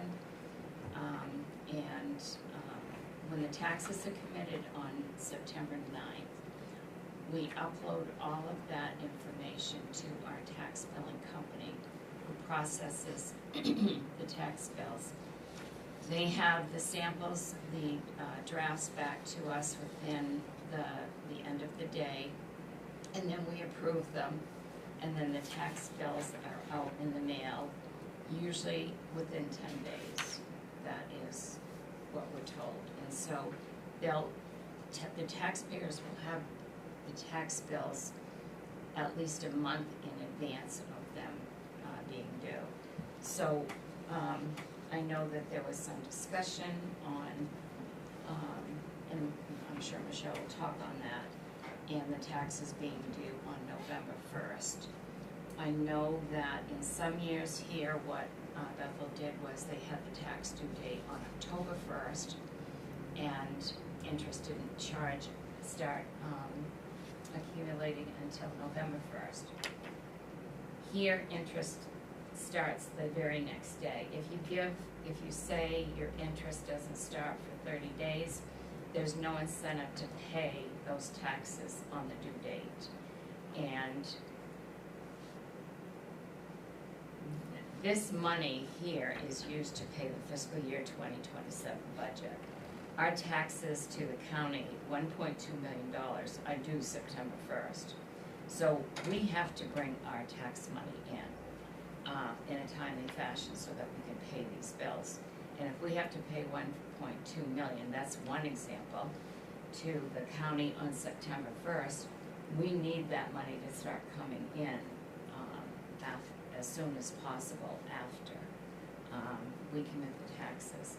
That's not to say either that we have to pay close to $500,000 a month to the school district beginning July 1st. So this is why I wanted to give you this chart, because I don't know if anybody has ever showed you how we actually come to doing the dates on this, but that's what I would be recommending to do. Yep, thank you, Sharon. And it's worked backwards, actually, so from the Yes. 30 days, all the other pieces, the town office work that needs to be done, the notices and everything, you're working backwards. This is better than it was last year, so I don't know if, to share with you all, Bethel traditionally has around November 1st and around May 1st are when the taxes are due. And it's been that way for 11 years. And there's only 1 year that I was able to find in the last 11 that the taxes were due on October 2nd, and then interest didn't begin until November 3rd. But always wanted to try to be as close to that. It's the nomenclature for Bethel. People know that's when their taxes are due. And last year, I had a complaint from a townsperson when the first half was due, like a whole week before the Friday before November 1st. So that was where I was coming from, to try to get these dates, like the Friday before November 1st and the Friday before May 1st. So these are better. So this is actually during the week, right? October 27th must be the Tuesday or so. It's Tuesday. So that was, and then the 27th is about the same. Because I think this year, October 30th was the Friday, and next year, April 30th was the Friday. No, I was just looking to give the most maximum time to the townspeople to pay their taxes. So this is better, at least it's within that week. And then interest would start the day after. Right. Yeah, and that's how, the last 11 years, it's been done, as it starts the day after, except for that 1 year in 2024. It was a whole month. So that's just where I was coming from. This is better than it was last year. So do all towns just give you a month to pay your first payment? Yeah. It's the same where I live, they use the same billing service that we use here as well. And the other towns I worked in, they use that same billing service. Was last year the first year we did this reminder notice? We did that reminder notice the first year I was here. I instituted that when I was in Paris. I took it to Freiburg with me, and I brought it here because a lot of people do not understand how the tax commitment works, how the liens work, how any of that works. They don't understand that it's 18 months after commitment, your property's gonna foreclose. So this letter was derived from a workshop that I went to many, many years ago. And this letter came from a letter that other towns used, and I've used it for many years, and we had really so many people thank us for sending that letter out. I think there was a break for a few years, but they used to send it out prior to too. And you can catch things, right? You know, you can catch things when it happens, so it's a nice service for the people. But everything else is dictated by statute. Yes. So, thank you for putting this together. I think this is better than last year. Just have to make sure the word gets out to everybody that it's the Tuesday, not the Friday. Well, I mean, that's something that could be very clear on the website, right? I mean, you know, Yes, yeah. or as soon as, Yeah. I mean, we could put it on now, right? What the due date would be. Well, when you post send your tax bill out, we want to do it just in case we don't commit right on that day. I mean, that's the plan, but just in case. Things happen sometimes, Right. Yes, But yeah, but just having it, it's a few months out. yeah. But again, it's closer to the November 1st and May 1st. Because that's been the nomenclature, that they know they gotta run and go pay their taxes. So, never know. Let's make a motion that we approve the tax bill due dates for September 9th, 2026. No, that's a commitment date. I'm sorry. Well, it's October. right here is the tax due dates. Okay, Oh, that's for the September 9th commitment. right, So it would be October 27th, 2026. Right. And then Okay. April 27.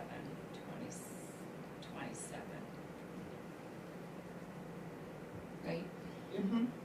so the tax commitment date is September 9th, and the due dates of 10/27/26 and 4/27/27. Second. And just a question, what's the interest, what did the state recommend for interest? It's 7% this year. Okay. Would you, could I ask you to amend your motion to add that interest would be at 7%? Do I need to do that? Yeah, because we set the interest rate and the due dates. Okay. Thank you. And you're okay seconding that addition? Yeah. Okay. Did everybody understand the due dates, what Pat said, with the interest being 7%, and interest will start the next day after these due dates? If there are any other questions, comments, all those in favor? And the motion passes unanimous. Thank you.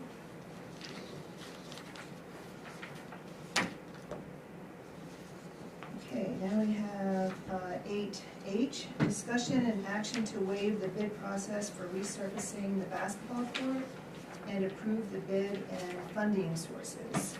So it sounds like something's changed. So, yes, I'm gonna ask you, after I explain something, to table this until the next meeting, because I'm waiting for another response back. But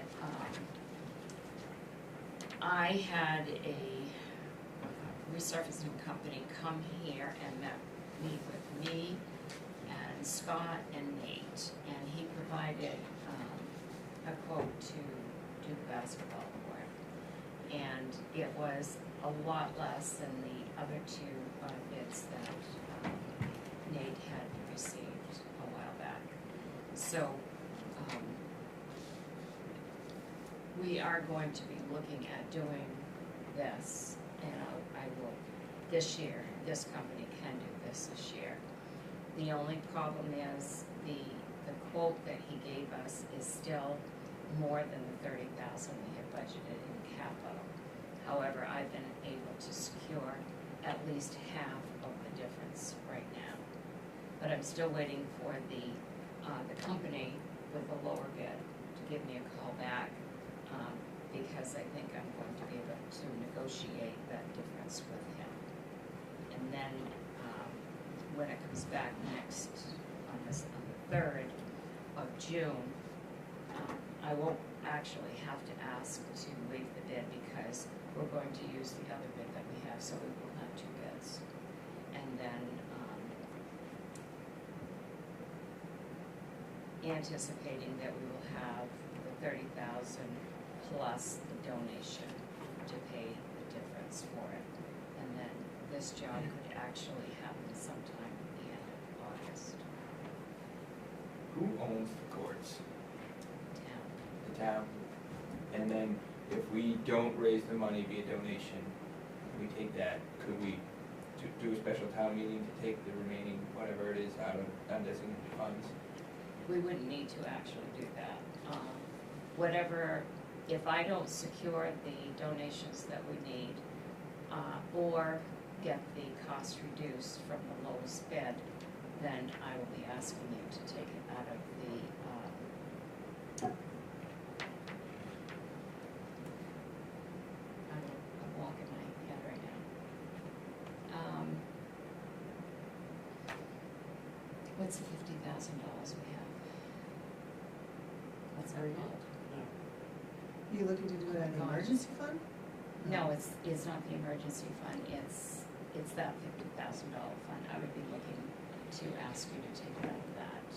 But I'm pretty confident that we're going to be able to have the amount that we need. Okay. And so we had it in the capital budget this year for it? No, so this is a good change. So 2 years ago, one of these things, 2 years ago, we put money in for the basketball court, 15K. Last year, there wasn't enough money. Last year, we put in another 15K. So that's 30. Still wasn't enough money. We decided to skip it this year, put it in for next year because we were under the impression that it took a year to schedule to get this done. So that's why we don't have any money here, and that, I remember making the comment, it's gonna take 3 years to get the basketball, 3 or 4 years to get the basketball court done. So this is good news, This is except, The first year that it was recommended to go in capital, it was Scott, because Scott actually maintains the Davis Park and the fields. It's not the rec director that maintains that, that stuff. So Scott made that recommendation to put 15,000 in to start putting money away to do the basketball court, to resurface it. And then 15,000, then Nate went out and got some bids, pricing, and it was well over $40,000. It was my intent to put the other 15,000 in the budget this year to take that bid that was over $40,000. It was recommended it not be put in. So I put in 8 for next year because the bid that Nate secured couldn't be done until next year. So even if we had the money this year, it couldn't be done. But this company can do it this year. It is a lot lower. The process is actually a better process than the first bid we got. The biggest problem with the courts is it's not level. And, I mean, we have some serious pictures that show the puddling, and what happens with the puddling, it creates black slime, and it's slippery and creates an unsafe situation. So when this guy came and explained exactly what he did, it made more sense. We don't wanna wait till next year because, as you know, everything keeps going up every year. So, at first, when I put this on the agenda, it was basically to hold a spot so we could discuss it, but also, I was hoping to have everything I needed for tonight, but I don't, so that's why I wanted to table it. So we until do have the next 30 meeting. put away already. Yes, Okay. it's in capital, so, Yeah, okay, yes. so we're Who's, just, I'm sorry. no, sorry, so we didn't ask for another 15 this year, but we do have 30 already, and then Yes. you're hoping that it won't be much more than. I have at least half of the amount that we need.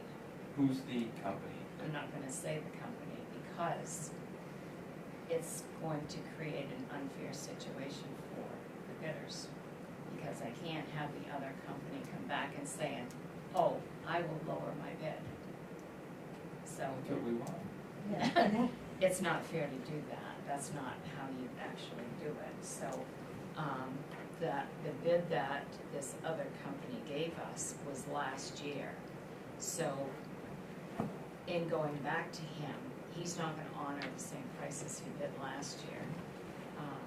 His bid would most likely be higher, so then I would, we're going to be asking him to submit a revised bid for that, and then, I can bring that to you next week.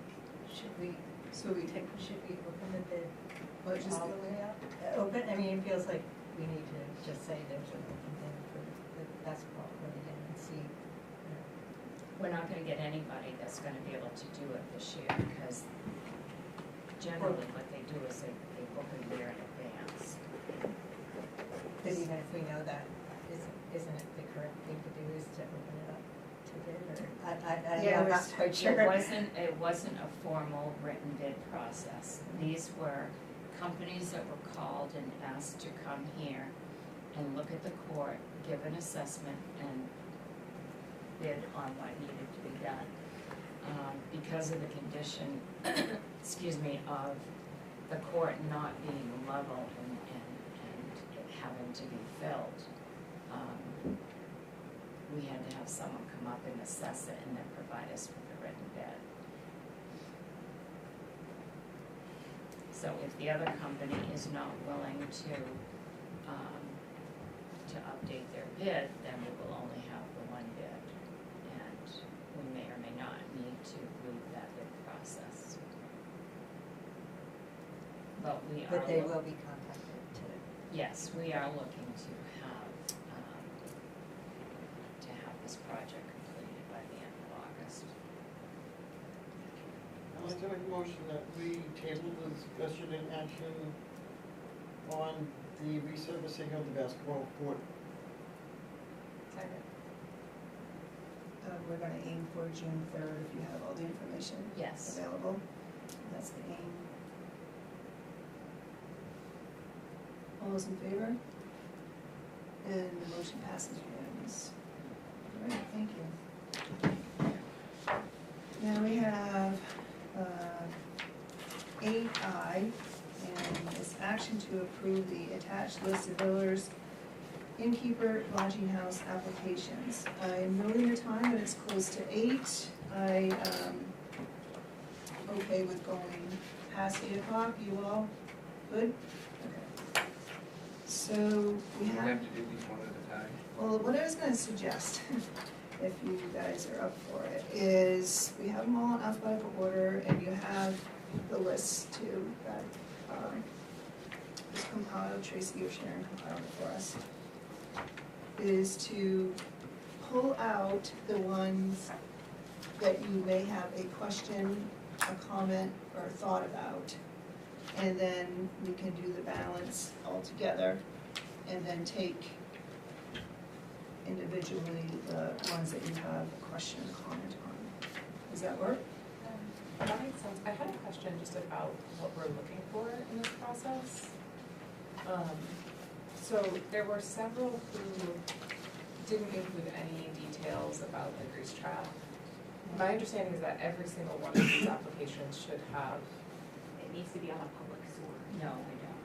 to have. Okay, grease so trap when we if add- they're they're on the public sewer, and they have then to they show have to have If grease it's, trap. if it's deemed that they need to. Okay, so, okay, that helps. Thank you. And that kind of has come about from mission creep, because the treatment plant, likes to see annually the grease trap and that it's cleaned and such. So it kind of kills two birds with one stone. They know what's being done. And the other thing too that Tracy did was compared the, like the first one is a longer table on the list. If they compared last year's, if they had a grease trap, there is a chart here that shows who has to have a grease trap and have it cleaned. So you should find that on the application. If it says no, it's because they've never done this before and had to have a grease trap. And so there's no cleaning needed for that one. And It was in the stuff to Sharon. No, oh, this one came tonight. Yeah, I see, I'm And not this finding one that either, was so I don't know where in I my, yeah, in the so, envelope packet. so all of the applications. Yeah, I have all the applications, but I don't. They were emailed to you last Yeah, Friday, yeah, I have and those, then they were but in I- your. Oh, this you file. don't know?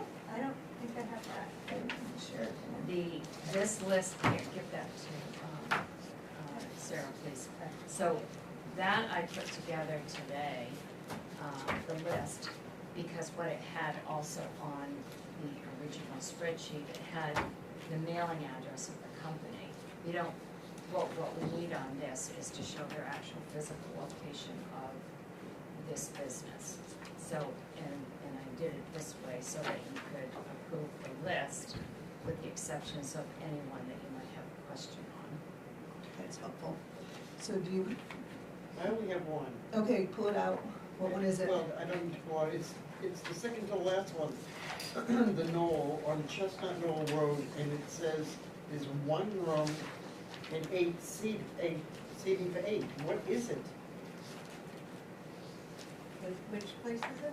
The The second to Knoll. last The Knoll? Knoll. Will I have? I mean, that's a neighborhood, it's homes, it's not commercial So they at all. actually pay for a vitular and a lodge. Right, so one room. And so it's like a bed and breakfast? I mean, I don't understand what it is.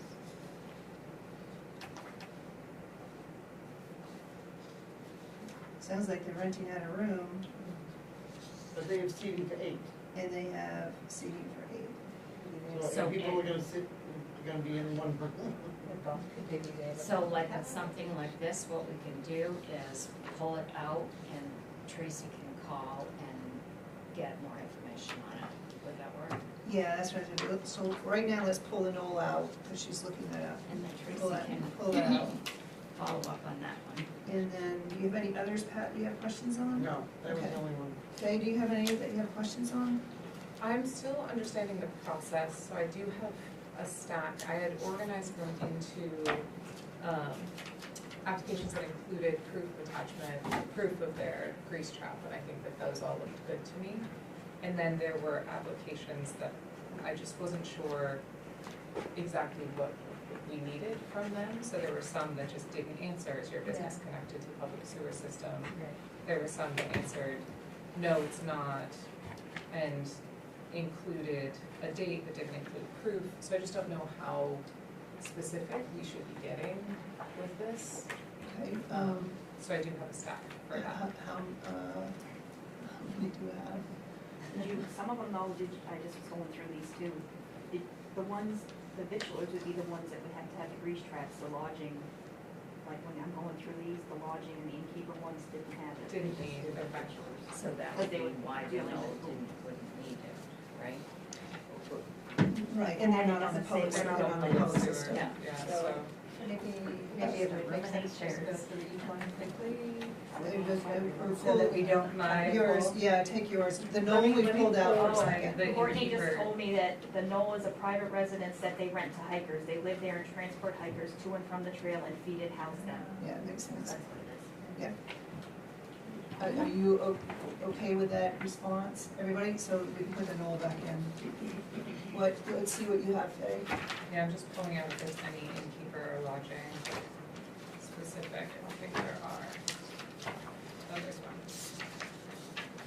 Pull that one out.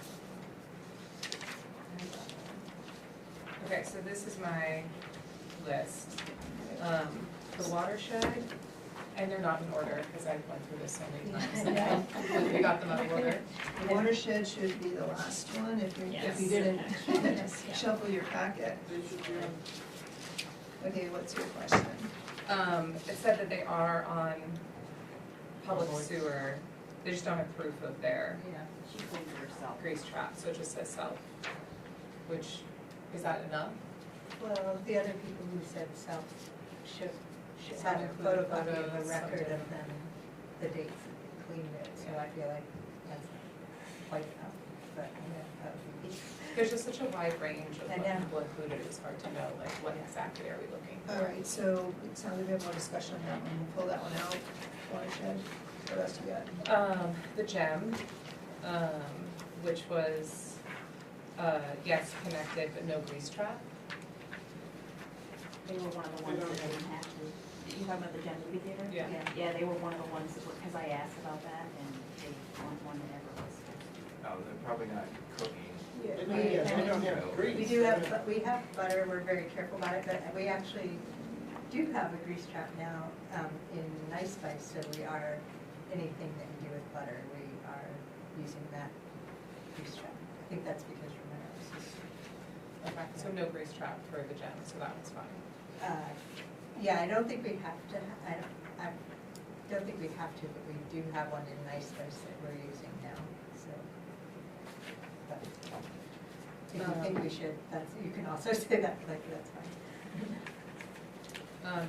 The next one is steam mill, which just didn't answer the question whether they're connected to public sewer, Well, Sunday River Road. Yeah, they're not. right? So they can't be okay. Next one is River Lanes. Said, yeah, just no proof.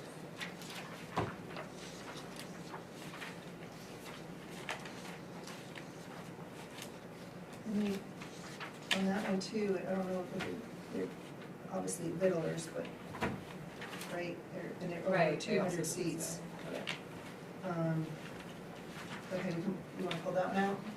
River Lanes, pull River Lanes out.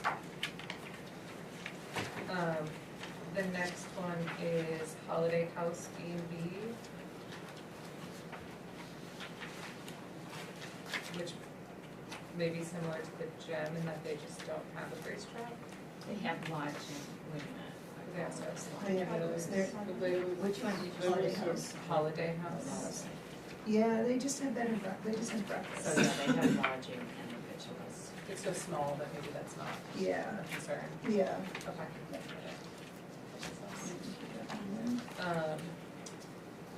Then I have, I'm using the same logic on some of the others, so I'm gonna just cut some of these. So these that are like 8 seats, 4 seats. This logic covers a lot of these, actually. And then the last one on here was Big Adventure Scoops. That's just ice cream. Oh, and they said no. Okay, great. All right, so I think from Thank you. yours, we pulled River Lanes and Watershed for now. Yeah. Sarah, do you have any? I just wondered about Butcher Burger, they didn't say which fee they were paying, so I was just wondering, what, which one were they doing? Okay, we can pull that out. What it was the road tomorrow? Well, they didn't say whether they were doing, well, I mean, it's gonna be a victualler license, but they didn't know how much they paid or, so I just was wondering if they paid. All of them have They paid. paid over the phone, they paid the, It's 20, they, just the vigilance for them. Okay, so that one's I had all the set. receipt. So how much did they pay? It's 25. Yes. All of these have paid. So they're 25 and they paid. Okay, put them back in. Any others?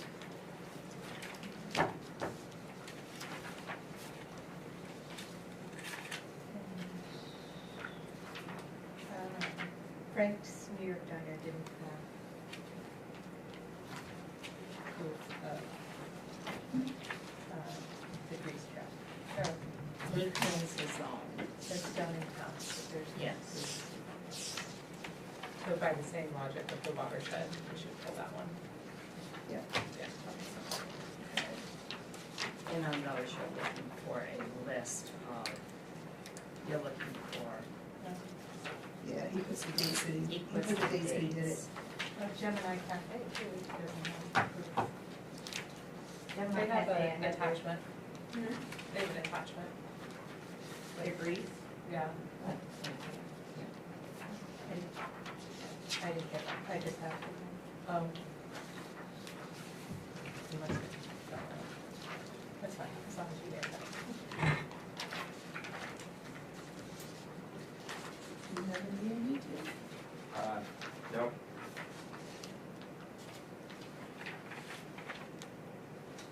There's no signature on the Init Roste, if that matters. What one's that, Sarah? Init Roste, there's no signature.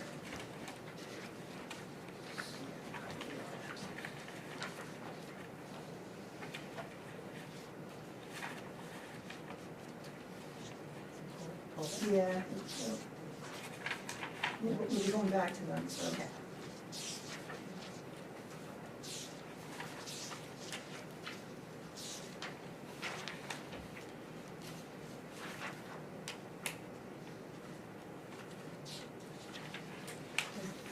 Did Modern Barn have proof of attachment? Or I proof don't of, think so. I think she has her note. She just Yeah, wrote, there's a note there. so I don't, that, so that. No, because I think Tracy had asked them if they didn't have, that they would sign that they did it themselves, right? I saw one email, Yeah, because that's not gonna, you need to tell me Yeah. that you did it. Yeah. so I think that will count, similar to the email that somebody else did. Scott, Yeah, chose not to be. Right. yeah, And Romero's, they had just sent me like a picture of it. Yeah. So then I called her and asked her when she took the picture and she gave me the date. I go, yeah, and they're a food truck too, so. so So you have any others? I have a question. So if on Modern Barn, she signed and said that she did it on this date, how is that different from Frank? Not Frank, yes, Frank. Yeah, Putting both, Watershed. yeah, He yeah, put that he does it in-house, he signed it and he put the due dates. and that's, I would make the same, Okay. and I would make the same argument for the watershed, Yeah, I agree. the river lanes, and, yeah, and they'll do the. I don't know if I make that argument for river lanes, because they don't say anything about doing it in-house or doing it itself. Well, they say date last cleaned, but they also don't have, That's what Yeah. they're supposed to clean it racetrack. all right, let's keep, so are you okay with putting back then Frank's New York Diner and the watershed? If that's the threshold they were given, that's fine. Okay, so, Frank's and watershed. Is there a limit to how long you're supposed to wait between grass? Because like if you look at River Lanes, that's when you pulled out. They cleaned it on November 18th to 25. They came in and did this on 5/5 of 26. So between that date and that date, that doesn't seem, maybe I do need to call them and get the proof. For River, yes, we count River. That's quite a We've difference. kept that one out for now. Yeah, I think that's another good, there, I think we have 3 things we need from their application now. So are there any others to pull out? What I'm looking at right now that we pulled out is in at the Ross Day and River Lanes. We can go back to it, but what I'm looking to do next, if you're okay with what we have, is just do one motion for the ones that aren't pulled out. Fine with me. Is that good? Yeah. Okay, so the ones we pulled out for the moment are in at the Ross Day and River Lanes. And actually, I'm the one that wrote that. Because I think it was when I dealt with over the telephone. He paid me over the phone. Which one's that? The roast day. The end of the roast day. Ross Day, okay. All right, well, let's, now that, we just haven't pulled out for now, we'll go back to those two. Okay. just for efficiency, I'll make a motion to approve the fiddler's license, and also the lodging house innkeeper fees, as well as the one food truck we have. So all of these on this list, is that helpful to you? Except for Inn at the Ross Day and River Lanes. I'll second. No other questions? All those in favor? And the motion passes unanimous. Thank you for that. You want to take another look at the Inn at the Ross Day, you said, Tracy? Yeah, I can go pull up the email if you want me to. And what did you have? They're not connected to the source. No, but the reason they didn't sign it is because I did it with them over the phone, or they did it with me over the phone. A lot of these people have been calling and paying over the telephone. Okay.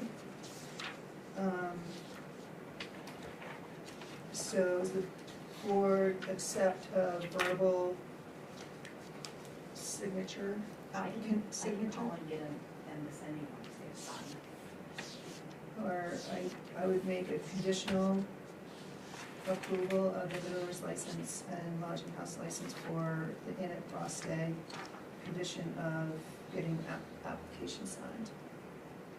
I'll second. Yeah. Is that a motion? Yeah. Second. All right, if there are no other questions, all those in favor? And the motion passes unanimous, and then we just had River Lanes, what we're looking at here.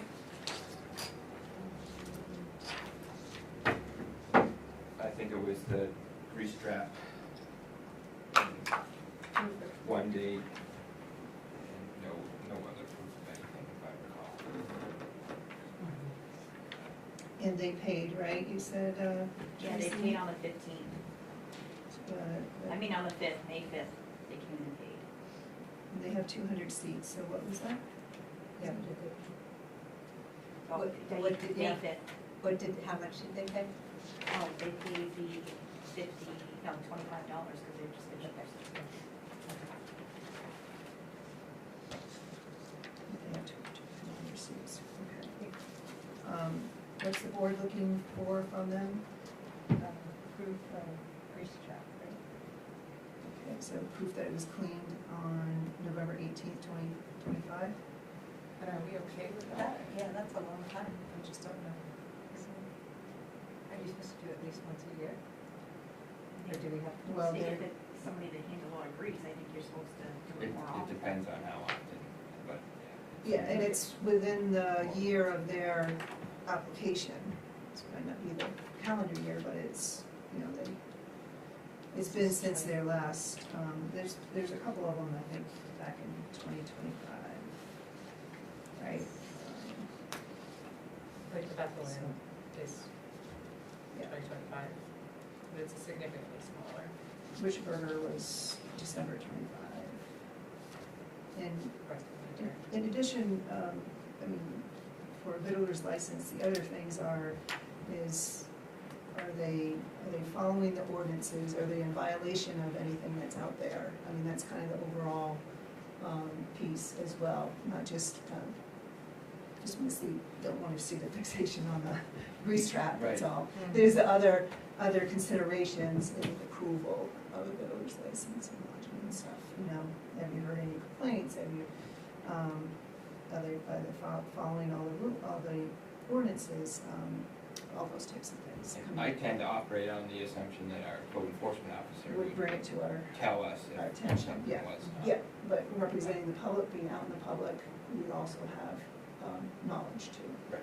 But I was trying to find in the code what we were looking for approval. Is there somewhere written, like a list of things that we need to consider for this approval? yeah, I think it's very minimal in our code, so it jumps up to the state statute, because the vittler licenses, those types of licenses are born from state statutes, Okay. and we choose to do that here at the local level. So do you think, would I be able to find more in the state statute? Yeah, Is that I right? think so. Okay.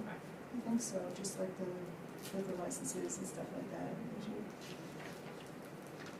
So again, back to River Lanes, we're looking to see if they can provide the proof for November 2025 cleaning, but preferably if they've cleaned it sooner than that. We'd like to see that, is that what we're looking for? I think based on the other, I think we just need proof. I think that timeline, based on the others that we've approved, I don't think it would be fair to hold them to a different timeline standard. So you just wanna see proof of the, That's where I'm at. Okay. At this point. you guys that we're at? Yeah, that's fine with me. So you would just have two, Tracy? Just one? Oh, It's down, we're down to one. Down to one. oh, yes, because the Yeah. other one is on condition Yeah. of the signature. If But you- Tracy will go ahead Yeah. and get that. Yeah, if you could go back and get that and then just bring it forward again. Can we just, maybe we should connect, I don't know if this is right or wrong, could I just write on here, add on to it, like, if you clean this yourself, you need to write a letter, or beside, you know, it says attach proof, but some people just wrote self, but should they have to write something, like? Maybe we could add something to the application to Yeah. make that less confusing. Yeah, Like a, please provide a written note or something. I think like fire extinguishers, you have a month, they put a little sticker on them with a month Yeah. and date and Yeah. initial it, I don't know. Or maybe we just have to make a, I don't know, a quick spreadsheet, like empty spreadsheet that just has date and grease trap cleaned, that we can pass on to them where they can keep their record, and then when it's the end of the year, they just attach it to their application. A lot of businesses have already done that themselves. So Yeah. Yeah, that seems so to be just most use the common. same format. Yeah. And I think it's common sense, we shouldn't have to babysit them on what they should do. Yeah. No, they're signing, to me, they're signing it, No, that's. That's And- right. And that's it. They're That's signing their name yeah. to it, and that's when They're they saying that's did what it. they're doing. And, you know, if they just could put it, that they self-cleaned it, you know, maybe they put they self-cleaned it, but, all right, so we're gonna go back and ask, Rivermains to give us a little more information on that, and then intend to bring it back June 3rd. I think Tracy's suggestion too, adding a little bit more language on the application. Play around with it and bring it back to you guys. That'd be great. Right, you just put it on there with them, by them signing it, it gives, I mean, do we, I mean, since it is like the only thing we really are asking, like, we do actually really care whether they have a grease trap, right? Because it messes up our sewer system, so, which, I mean, I read Toby's report last month, and it did talk about a big glob of yellow stuff that's down at the end of Cross Street, so, like, I think it is important that all of, I mean, Jem included, like, if it's messing up our system, we do need to be held accountable, because that's costing, it's gonna make a right, mess, right? again, So, this information needs to go to the sewer department, because there's somewhere in the code, I think, or the sewer, they can request, or they can ask, or they can visit to I think get they can information. inspect, I think the sewer department can inspect. Yeah, the lines. right, so this was just a handy way, and it kinda, again, mission creep from COVID time, because this hadn't been on a vitilator's license page before, so it was just an easier way during COVID to capture this information, and it helped the sewer department with what you're saying. Yeah. So, I mean, so these are, like, Toby can reference these if he's trying to figure something out. But I mean, I guess, I just feel like it should be conveyed to the businesses that it's really important to not dump your grease down the drain, so. And I think they should be being accountable for more than once on the application. I mean, the application's a year long, there should be more than one grease trap cleaning in the year.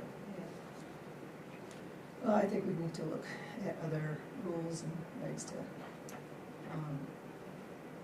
try to enforce that, having a conversation with the I sewer mean, just, superintendent, maybe. if they're gonna attach backup for who's doing it or when it was done, I just think that it should be more than just like this one date, or this whole year of their license. It's also a correlation between like size of the operation and expectation. Yeah, You know, if you yeah. have like 5 seats, it might be one combined, but I think that is a good point. need more information to make an informed decision if this is something that is really that important. Okay, so once again, River Lanes, you're gonna ask for more information and we'll bring it back. In June. Yeah, June. All right.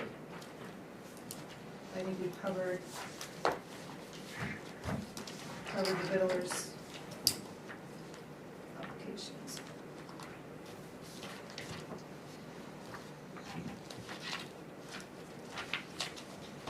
All right, that brings us to 8J, discuss Casella, AKA Pine Tree Waste Inc., extension to the disposal agreement for curbside and dumpsters tipping fees.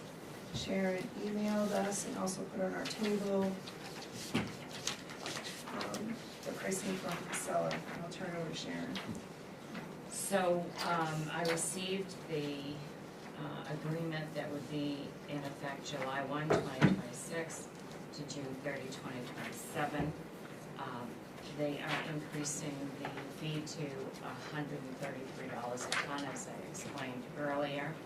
The other thing is, in May, they sent me a letter telling me that effective May 12th, that they were increasing our 120 a ton to 133. So I immediately called Talia and I said, our agreement is valid through the end of June, and there's no clause that you can pass on increases to us during that time. So she recognized that and is continuing to bill us for the 120 a ton until June 30th. However, she did tell me, and it reflects it in this agreement here, that when they receive an increase from MWAC, they will pass that increase on to us. And the increase from MWAC at this time was the 120 to the 133. There will be another increase during the year because MWAC usually passes on 2 increases a year. So,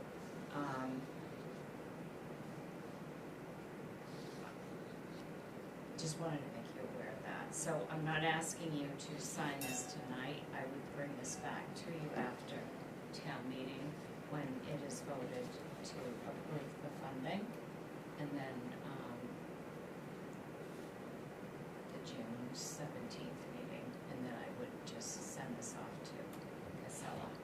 And they would continue, service as usual. But it's just, this time is just for Bethel, it does not include Newry. Okay.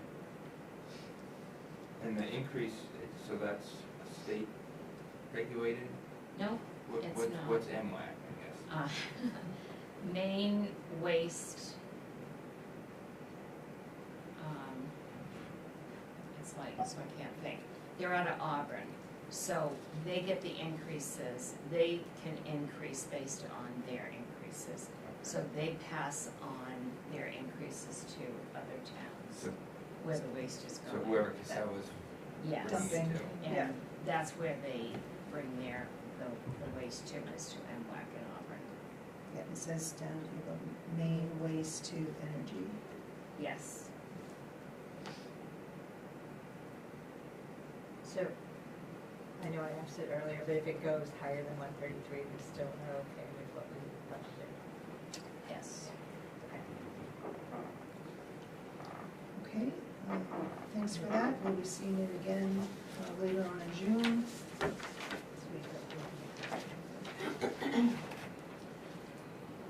was just to discuss. Thank you. Brings us to the warrants. 9A, action to approve accounts payable warrant 2026-63 in the amount of $54,778.98, and I'll move that. Second? Any questions?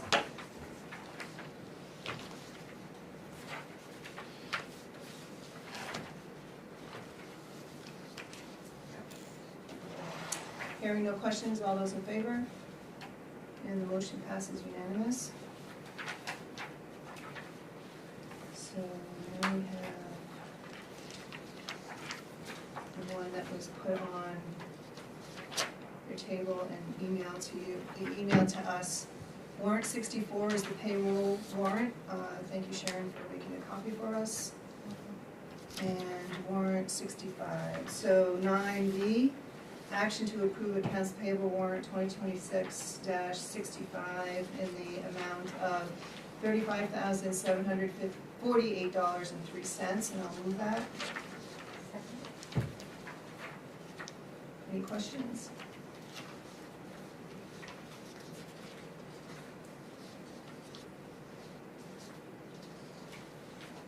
Are we caught up with Archie's? We just have April Okay, with Archie's. so I see March here, so we're Yes. just 1 month. Yeah, and we're still waiting for tickets for April for both Casella and Archie's, Okay. or matching tickets, I should say. Any other questions? Hearing none, all those in favor? And the motion passes unanimous. Thank you. Select board items, what items do you have?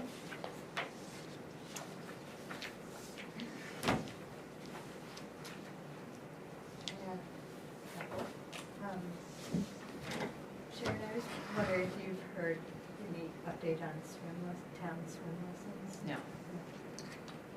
Haven't. Okay. And, I can ask.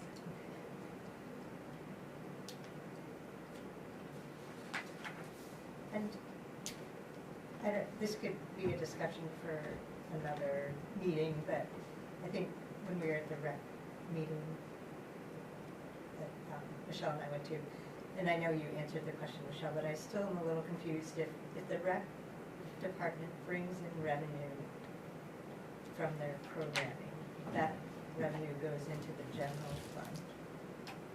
But that money can't be used to expand their programming that year. And is there anything that needs to, like, do other towns nobody does that?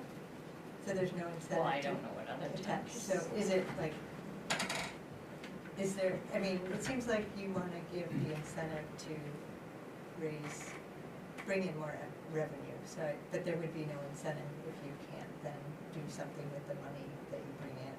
But we don't do it with any of the other departments, they all bring in revenue. I think to me at least, the incentive is looking at it and knowing, like, it's easier to give that department more money if they're bringing in Okay. more money, I Right. guess. But I understand what you're saying, like, so that would be how I guess I would explain it in my mind. I mean, maybe I'm wrong, but Yeah, I mean, like, when we look at the Yeah. numbers at the end of the year, you know, if we spend $400,000 on a department, but they bring in $300,000, we know that it's offset, or close to offsetting, it's not quite up, you know what I mean? So like that would be my goal with the rec thing going forward, like I'd love for us to increase our spending there, but I would love for them to increase the revenue to essentially offset most of that spending. Yeah. So we can track it if you're actually looking at the budget, but yeah, I think what you're saying is, could you just have a designated account where they raise the money, it goes into their there account? so that it can be used for rec things in the future. so it's Yeah. municipal government accounting, so Yeah. that's just how it work. And yeah, I mean, like, we would want, you look to see where there's offset revenue, right? So rescue has offset revenue. But for municipal services, you're still gonna provide the service for the people, whether the revenue is gonna be there or not. Just like roads, there's no toll on roads, right, our roads. Most of the services that we have are the municipal services for the greater public good that you do. It's nice to have the offset revenue, like we have it with the rescue, and like we have with the airport, or even with recreation, but that's not the basis of it. I think this is where, like, they were struggling, Yeah, like, I know, I'm just still trying, because, because it's not a nonprofit, right? Right. So it's all governmental accounting, it's not even No. like a business, That's right. The revenue comes in, and you have what your expenses are, and you raise the you commit taxes, you raise taxes to pay for what you're doing. And then at the end of the year, whoosh, it washes all out. There's a few things you carry forward, but it starts all over again. so that's how you get your designated funds and undesignated fund, but it doesn't mean we can't have other registration fees, or you can have donations. They can actually do fundraisers, and the fundraising money can be, Donation. can be used for what they want. Oh, okay. Could, could they be set up similar to how fire and rescue are set up, where there's a separate organization to take the donation? No, I would say no. The fire and rescue, they have, individual, what's it called? Auxiliaries. Auxiliaries or and, whatever, and the that's nonprofits. different. It's different, based again on that independent nature of those departments. So I can explain what I'm talking about this way. So, and I'll in Oxford, they do a lot of fundraisers in Oxford. And as an example, one they did this year was the second year they did the Christmas tree, like McLaughlin's Garden used to do, and another one locally, Terrace does it. So a business decorates a Christmas tree and donates it to the town, donated it to the rec department. So they did a fundraiser based on Christmas trees. All of the money that they earn from that fundraiser goes in a special revenue account that they can use to purchase things in that department. And what rec just did was, they had stairs built to their, one of the buildings by using the fundraising money, so they didn't have to budget for it. Okay. So there Right, are that ways okay, to that's- do these yeah. kind of things. And I think there's in our code, there is like, certain community-related pieces, that can have that special revenue. We've done it more with the donations, like people who are donating to the future baseball fields, or people who are donating to the ice rink. That it's just a community-related, but designated for those pieces. And it can only be used for the purpose of the donation. Right. And it's separated by a separate account.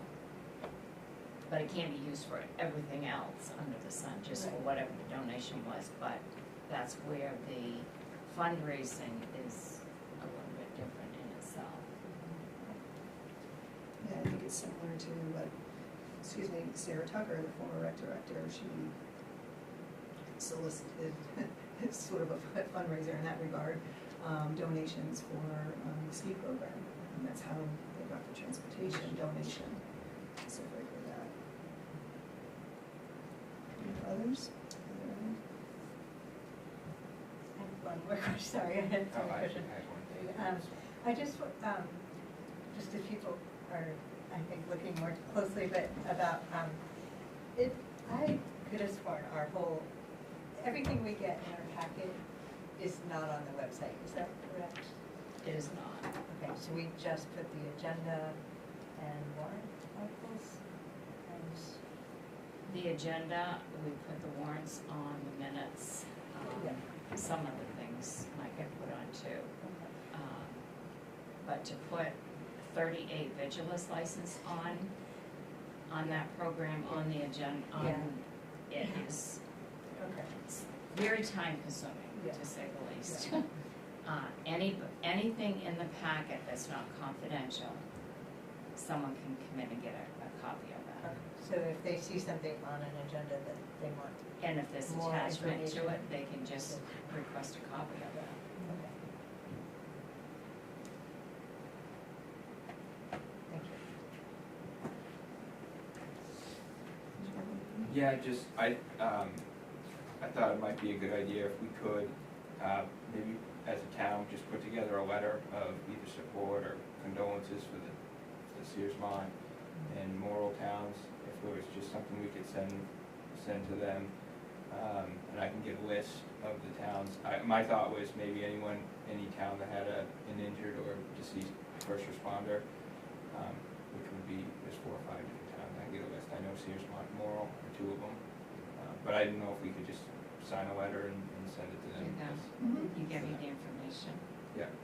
And can we ask the fire chief to participate in the letter? Yes, when he gets back from vacation, I think that would be, Just in If case we're gonna ask we- the fire chief, we should probably ask the The rescue rescue chief, chief because as there were well. some Yeah. EMS personnel Yeah, issues yeah, as well. yeah, to, You good with that? yeah. And so I had a little bit more about that. Today was a meeting of all the joint committees for the Maine Municipal Association, so that's why I was earlier today, and we did get a debriefing as much as they could share in regards to the Robbins Fire in Searsmont. Two things that came out of it, I mean, there's,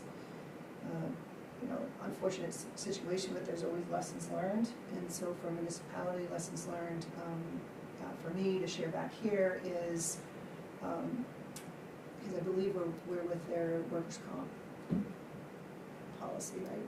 yes. Maine municipal. Yeah, So Maine municipal. for the fire, it only takes care of if they're injured with a fire or training. There is a supplemental, and I don't know if we have it, we could check, there is a supplemental insurance, they call it VFF, and it's something for volunteer firefighters. We have. Do we? So it might be good to remind the fire department that we do have it, and there are some benefits there that are not covered under the regular workers' comp, and this insurance is proving to have benefits to some of those firefighters and their families. That one of the benefits is travel for for a family member to assist. So, and I think it also covers if they're we're in a parade or something like that, where regular workers' comp wouldn't. So that's great that we have it. That And might cover under that too. I don't know, I'd have to look. what's that?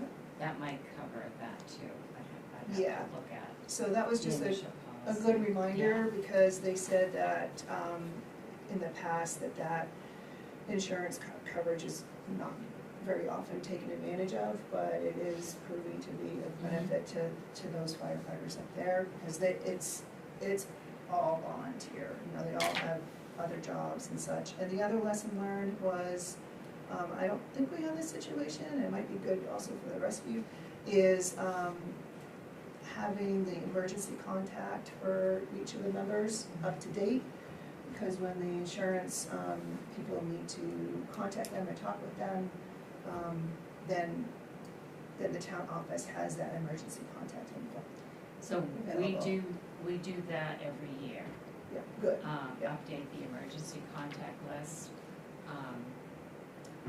I'll find out when it was done last, just to make sure that it is being done, but that also, we used to have them sign a sheet Mhm. listing their emergency contact. Yeah, so it would And just we- be good for yeah. rescue And we or for do that fire. as well for making sure that if somebody has, say if I list you as my beneficiary, and if we're married and divorced, then you wanna make sure you change your beneficiary. I've been in situations before with employees that didn't change that, and they were so mad to find out that the beneficiary was their ex. And the ex collected, and the new one couldn't collect. So yes, we do That'd be have good. those in place. Yeah. I will just make Yeah, sure that just- those are all. I mean, the community up there, they're much smaller towns, they don't necessarily have a manager, a town manager governance.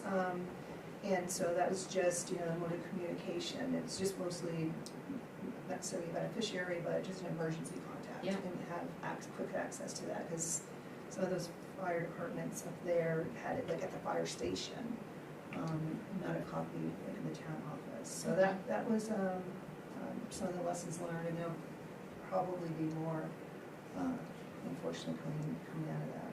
Thank you for Um, that reminder. And one thing I had was, did we ever hear back from DOT to kind of confirm or accept our request for the parkway, no parking signs for Railway Savings Bank?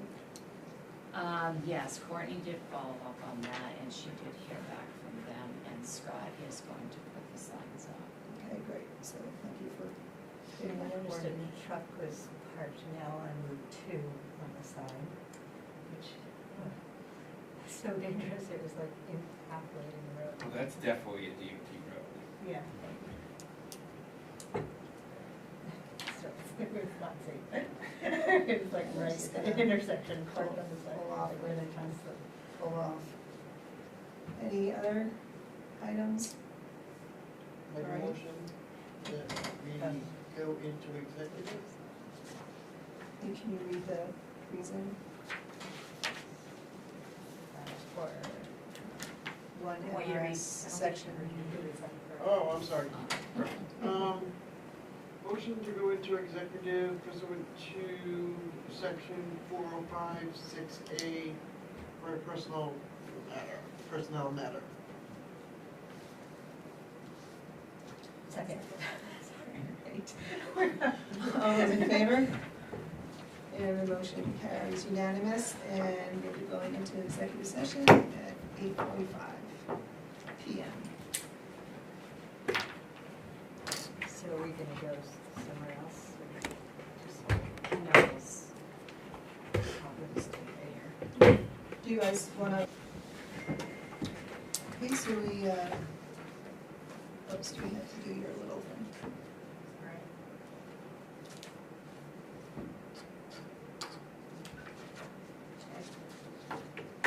Thank you. We came out of executive session at 8:55 PM, and there's no action to be taken. Make a motion to adjourn. Second? All those in favor? Motion passes unanimously. Thank you, everybody. We adjourn at almost 9 o'clock. Thank you.